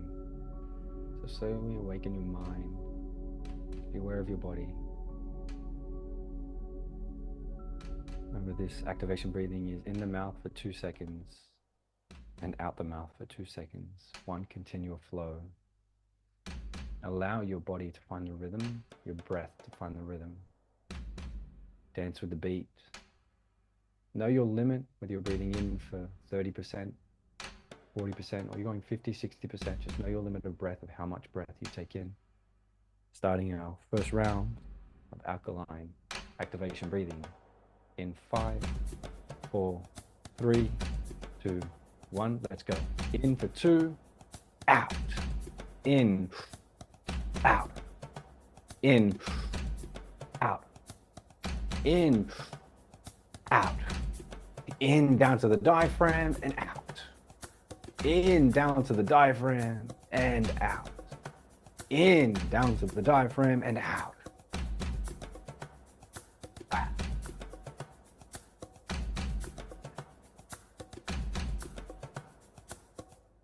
Keep it up, keep it flowing. You're over halfway. You've got this. Dance is dance. Let's go. 15 seconds left. You're nearly there. First round. Know your limit, know your flow. Dance that flow. Let's go. End it in 5, 4, 3, 2, 1. Take a deep breath in through the nose, a deep breath in through the nose, all the way in. Push that breath down to the diaphragm and breathe out the mouth, entering your breath hold. All the way out and hold. Hold.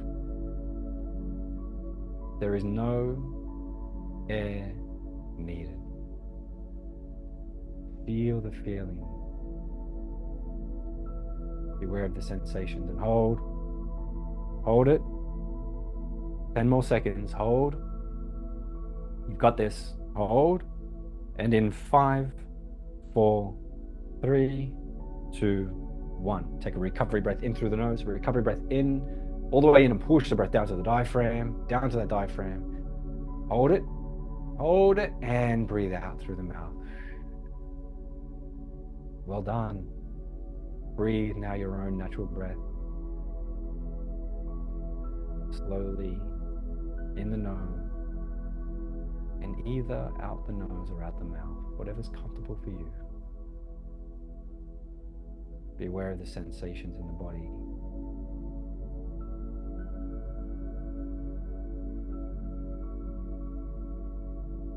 Being aware of the presence.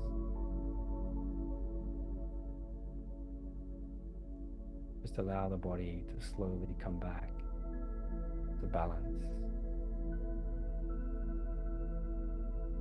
Breathing slowly, gently.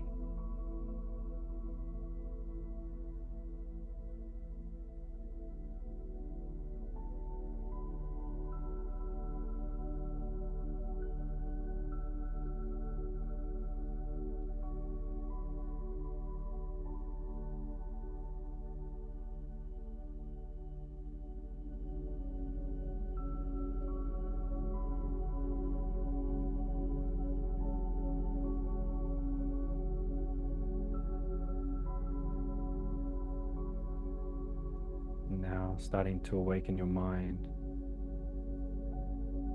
awaken your body, as we're about to enter our second round of activation breathing. Allow your mind and body to slowly come back. Remember, 2 seconds in the mouth, 2 seconds out the mouth. Starting in 5, 4, 3, 2, 1. Let's go. In and out.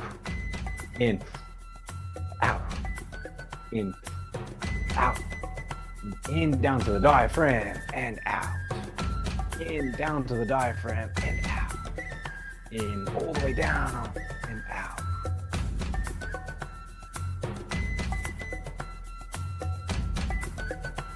Keep it up. Keep it flowing. You're halfway. In, down, and out.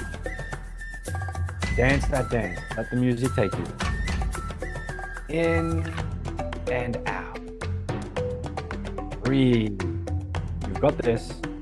15 seconds left.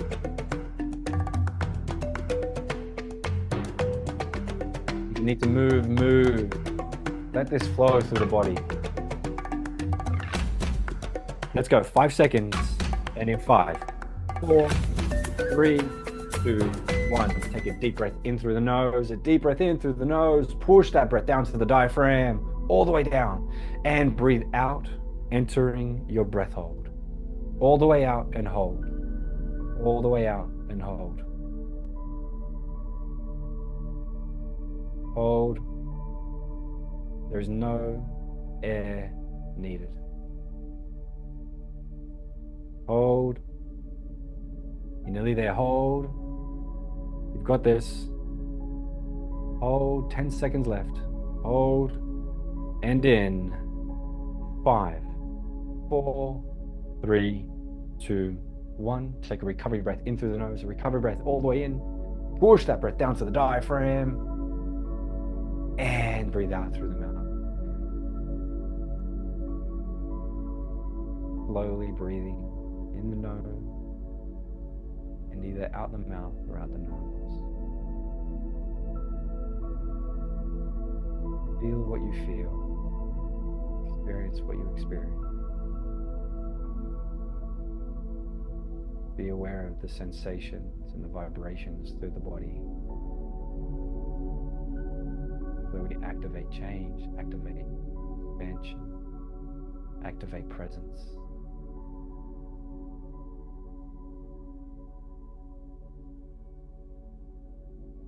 Taking this moment to enjoy the presence.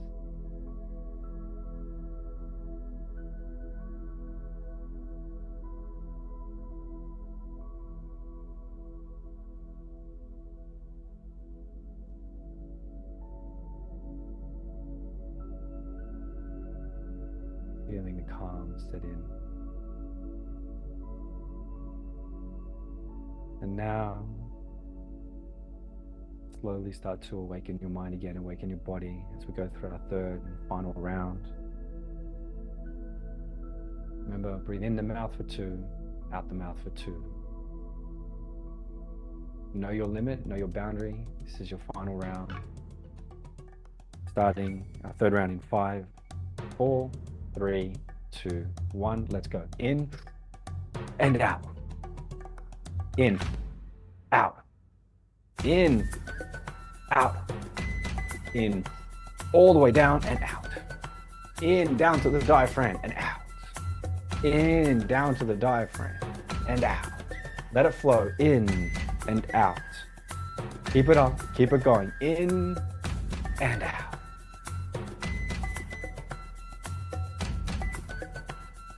You're over halfway. Keep it up. You're over halfway.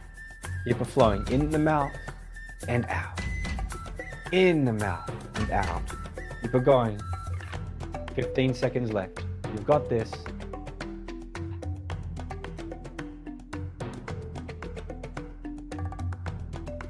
Let's go in 5, 4, 3, 2, 1. Take a nice deep breath in through the nose. A deep breath in through the nose all the way in. Push that breath down to the diaphragm. And breathe out the mouth, entering your final breath hold. Out the mouth and hold. Hold. There is no air needed. Be aware of the sensation running through your body. Hold. You're halfway. Hold. You've got this. Hold. Hold.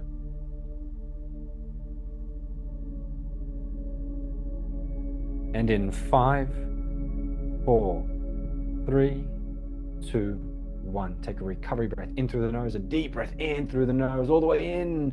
Push that breath down to the diaphragm. Hold it. And breathe out through the mouth.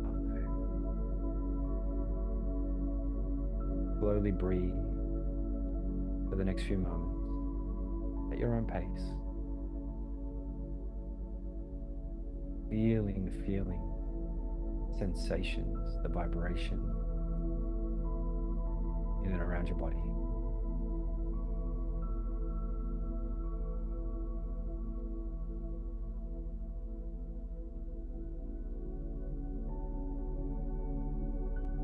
moment, we'll move into our next round of breathing. That's where we'll breathe in the nose for 5 seconds and out the mouth for 7. I invite you, as we do the breath out, if you'd like to add in a sigh like a ah. Starting in 3, 2, 1. Breathe in the nose, 2, 3, 4, 5. No pause, straight out. 2, 3, 4, 5, 6, 7. In the nose, 2, 3, 4, 5, and out. 2, 3, 4, 5, 6, 7. In the nose, 2, 3, 4, 5, and out with a sigh. In the nose and out.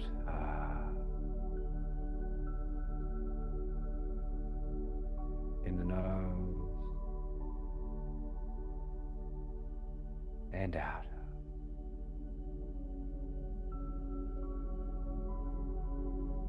In and out.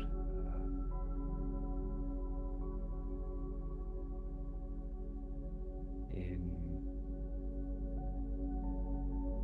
and out.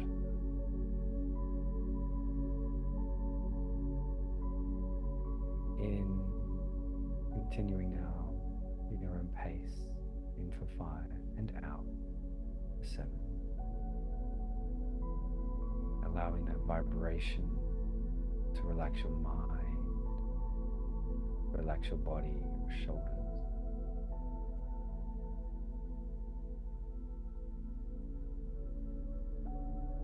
Feel it all just wash away.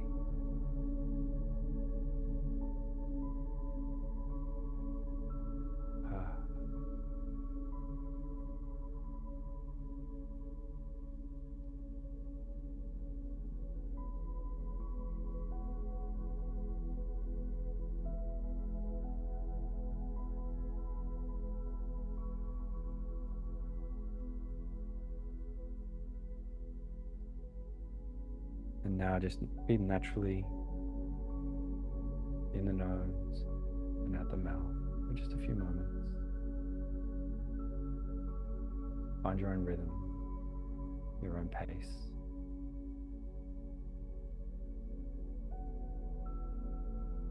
And in a moment, we'll move into our next round of breathing, which is in the nose for 2. So in the nose, pause in and out.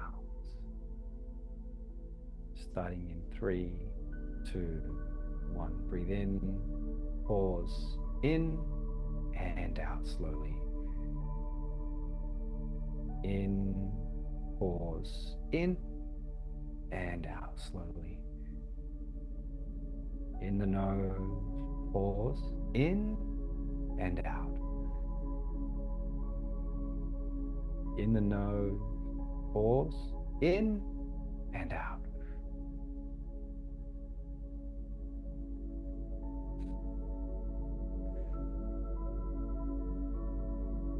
In, pause, in and out.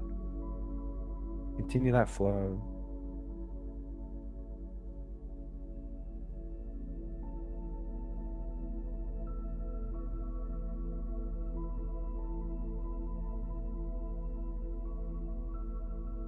When you're breathing in and you take that second breath in, push that breath down to the diaphragm and out. In, pause, in, down to the diaphragm and out. Keep it going for another minute.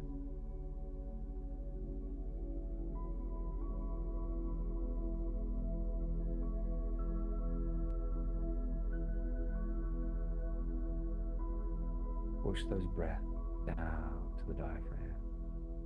In, pause, in and out.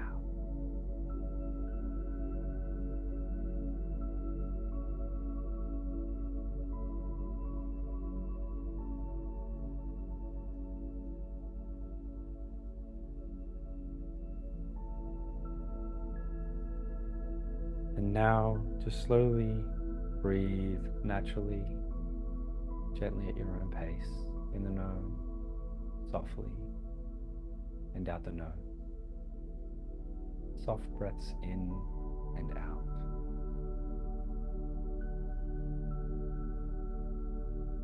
And as the music slowly starts to fade,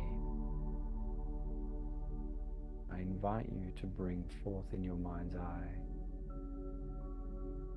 your mantra or the mantra Yona. Yona. Just start saying Yona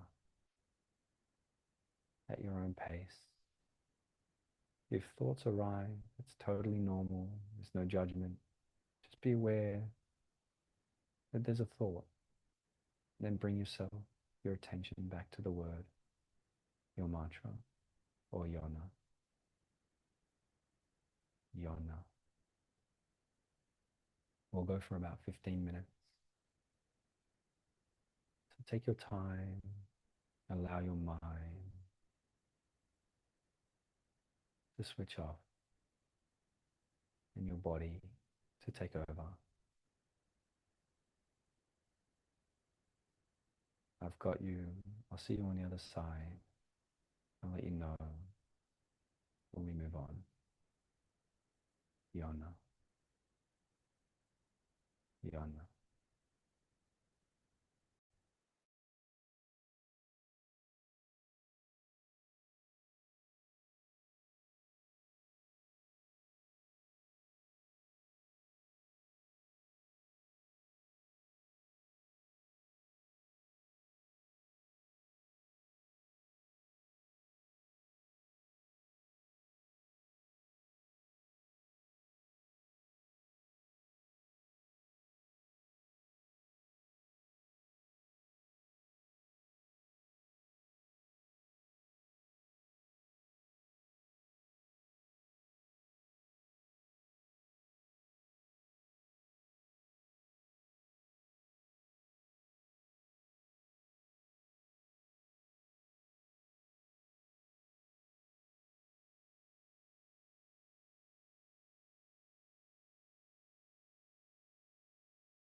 slowly come back down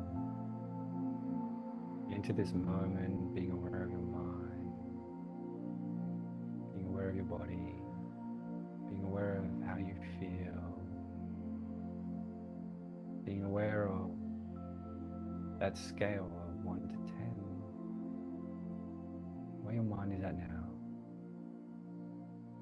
where your body is at now.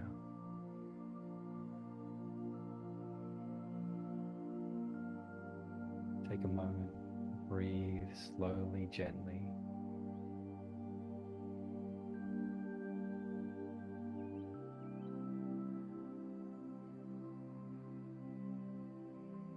Being grateful for this moment, being grateful for this time. And now just become aware of your surroundings. Become aware of your hands, your feet. Start to wiggle your fingers and jiggle your toes. When you're ready, open your eyes. If you'd like to have a stretch, you can stretch your neck. Welcome back. And in the comments, let us know, how was that for you? How was that journey? How was that flow?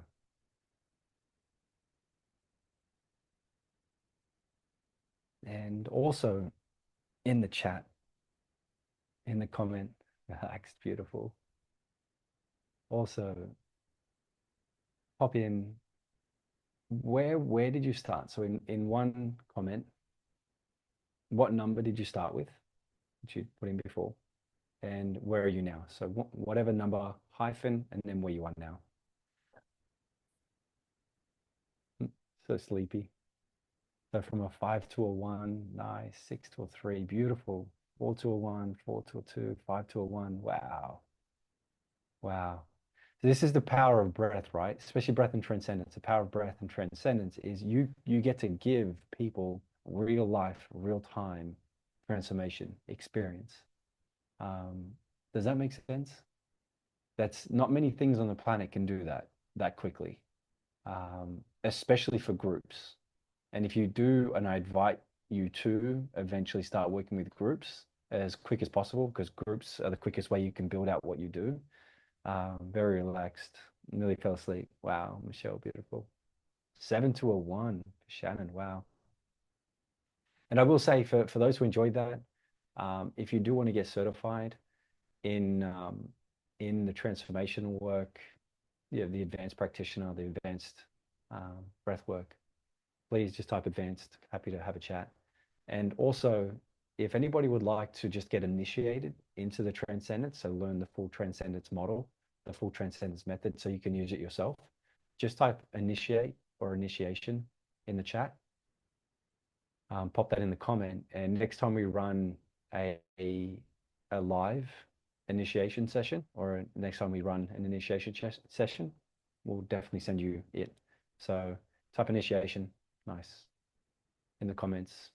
And again, if anybody wants to be able to use this, like for us, it's walking alongside us. We do this stuff, we bring this stuff to the world. So if anybody wants to walk along with us and do this for the world and bring these skills to the planet, again, type advanced, and the team will reach out, be there.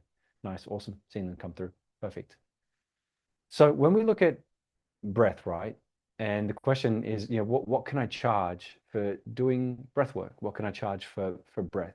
With what you've learned here, so what the script you've got yesterday, you've got a few different ways you could do it. Number one is what our advanced practitioners do. They give away what we just went through then for free, and then they build a program around doing longer journeys to get really deep work over a period of 6, 8, 12 weeks. The science is 8 weeks. And for those who have written initiation, you guys will get a message, and make sure you've got your emails and you've sent your emails to the crew.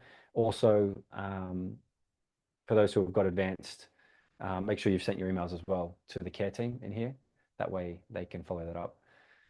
So with this side of it, right? So for those who are just going here for the free model, for what we've got here, how I would look at it is I would give sessions of like just run a live session and teach people to breathe for 5 minutes doing 4-6 breathing. Let them have a taste of it. And then if you want a full session, if you want to come to a full session, a full experience, they could pay $20. You could have a group of 5 people, 10 people paying $20. If you want to, if you're brazen enough, $50 a session. So if you get 10 people paying $50, that's $500 a session. You could do that straight away. And then in the full session, you run the full script. You go through 4-4-6 breathing, then you do 3 rounds of 2 seconds in the mouth, 2 seconds out, with your about 30-second breath hold. You do that for about 30 minutes, 20, 30 minutes, and that's easily worth $50 to $200 for a person to sit in, especially in a small group, 5, 10 people. Amazing. Who thinks they could do that? Give me a yes in the chat. Who thinks they could do that? Yep. Bring it. So that's a good way to start. For our advanced stuff, for the people, for the crew in the advanced, and for the people wanting to come through the advanced, difference would be you could charge $100, $200 per person per session. Like we're doing like a 1 hour journey, 2 hour journey, 90-minute journey. That's you could easily charge $100, $200 per person. Um, I have many friends, I have many clients. We have one person who they get paid $500 for a session. Um, so it's definitely doable, definitely achievable. Depending, it's now it all depends on the amount of transformation you can bring. It's also your audience as well. So find your dance there, whether you want to charge 20, 50, or you want to go more, you want to charge 100, 200. It all works. It all works. It just depends on where you're at and what you're comfortable with mainly. Starting out, I would say if you walked out tomorrow and you're like, Aaron, I want to put 5 people, want to get 5 colleagues, you think $20, you could easily charge $20. You make it $100, bang. Who thinks that's pretty cool? Pretty cool. You could do that weekly. You could run it weekly. I know many people who run it weekly. Just run a weekly session every week. It's $20 per person. Then they make an extra $400-500 a month. Just income. Just they make extra just by running some cool free breathwork sessions. And what's cool about, I'll just say before we finish up, what's cool about breathwork and transcendence is something you can do in that moment with them. So it's a beautiful experience being able to sit there. Let's say you did transcendence. So we have clients where they just do transcendence, right? That's what they like. Transcendence is their thing. And they charge, you know, $200, $300 per person to come through a session. Remember, like people charge $500, $1,000 just to initiate people into transcendence. So you think about the scale you can and the scale of transformation you can give someone over 8 weeks, let alone a couple of days. Like we're talking deep, deep work. Does that make sense? Give me some yeses if that makes sense. Um, and for holding the space, sitting on Zoom, doing your thing, it is well and truly yes, yes, yes, cool. It's well and truly worth it. Now, just to get certified, so who's ready? Say yeah, type cert in the chat, bring on the certs. To get certified, there'll be an email sent out shortly. That email will have a link in there to access an online portal. So you just go to the online portal, you'll click through, register or enroll with the online component, and just tick a couple of boxes and make sure you've done your video. So upload your session. How many people type yes in the chat? How many people? You've still got your video to do. You've got a couple of days to do this. This cohort will be shut down in a couple of days. So you got a couple of days to get your video done, get the script out, read the script, get the script out, read the script, get the script out, read the script. Still need to do it nice. Just look, don't even worry about the phone. Just turn your phone on, read the script, upload it. You see people being there being like, well done, congratulations, you did an amazing job. Remember, there's hundreds that have been through here already. Um, so we look forward to welcoming you into the recorded video crew. So bring that on, get your video done, jump into the online portal, and then you will be able to access your certificate. If you don't make it in through this round, hopefully we run another one soon, and then you could jump into that cycle if you miss this one. All right, fam. Outside of that, I hope you've had a great time. You've now got the script. You understand the Bohr effect. You understand breathing. We've got the Heart Math Institute with the 5.5 breaths per minute. You've been able to taste what it's like to go through really nice transformation, embodiment. I will say one thing I will leave you with is the more you grow and expand, the more you go and expand, the more you help. So how usually practitioner works, master practitioner, becoming trainers, becoming however far you want to go in the world. But so if you want to go help people at a normal baseline practitioner level, you do want to learn master skills. Why? Because the better you get at your skills, the easier it is to teach and support people there. And that goes for the journey. So then you want to become masters, cool. Well, become a speaker, become someone who can deliver this content in front of large audiences. That's going to help then the delivery of these master skills. Work with a lot of people, work with as many people as possible, get as much experience as possible. Remember, we're moving into the embodiment phase, and the embodiment phase means, can I own this? Do I know this within myself? So when you speak with people, you communicate with people, you put people through these processes, you already know the body. You already know the experience yourself. Does that make sense? One more time. Does that make sense? It's embodiment and practice. That's it. Embodiment and practice all day, every day. Embodiment, practice. For those who are jumping into the advanced or already have, welcome. I can't wait to see you at our next training. We'll be running an advanced training soon. And in that advanced training, we will do 1 hour, 90-minute journeys. That's going to be super cool too. So big love to you, fam. Be well. Outside of that, I hope to see you in one of the upcoming sessions. We'll run an initiation. We've got the other live sessions that we're running. Remember, the more you practice, regardless of what you do, whatever modality you choose to take into the world, the more you practice, the better you get. That's it. That's the main thing. All right, fam. Be well. Big love to you, and I cannot wait to see you soon. Thank you so much. Thank you. Thank you. And big love to the team, by the way. Big love to the team. Just give them some big high fives. Big high fives to the team. Absolutely amazing. Thank you so much. You'll get an email soon, and please give us some feedback in there, and also you can leave some comments and stuff. So big love, be well, be well, be well, and okay.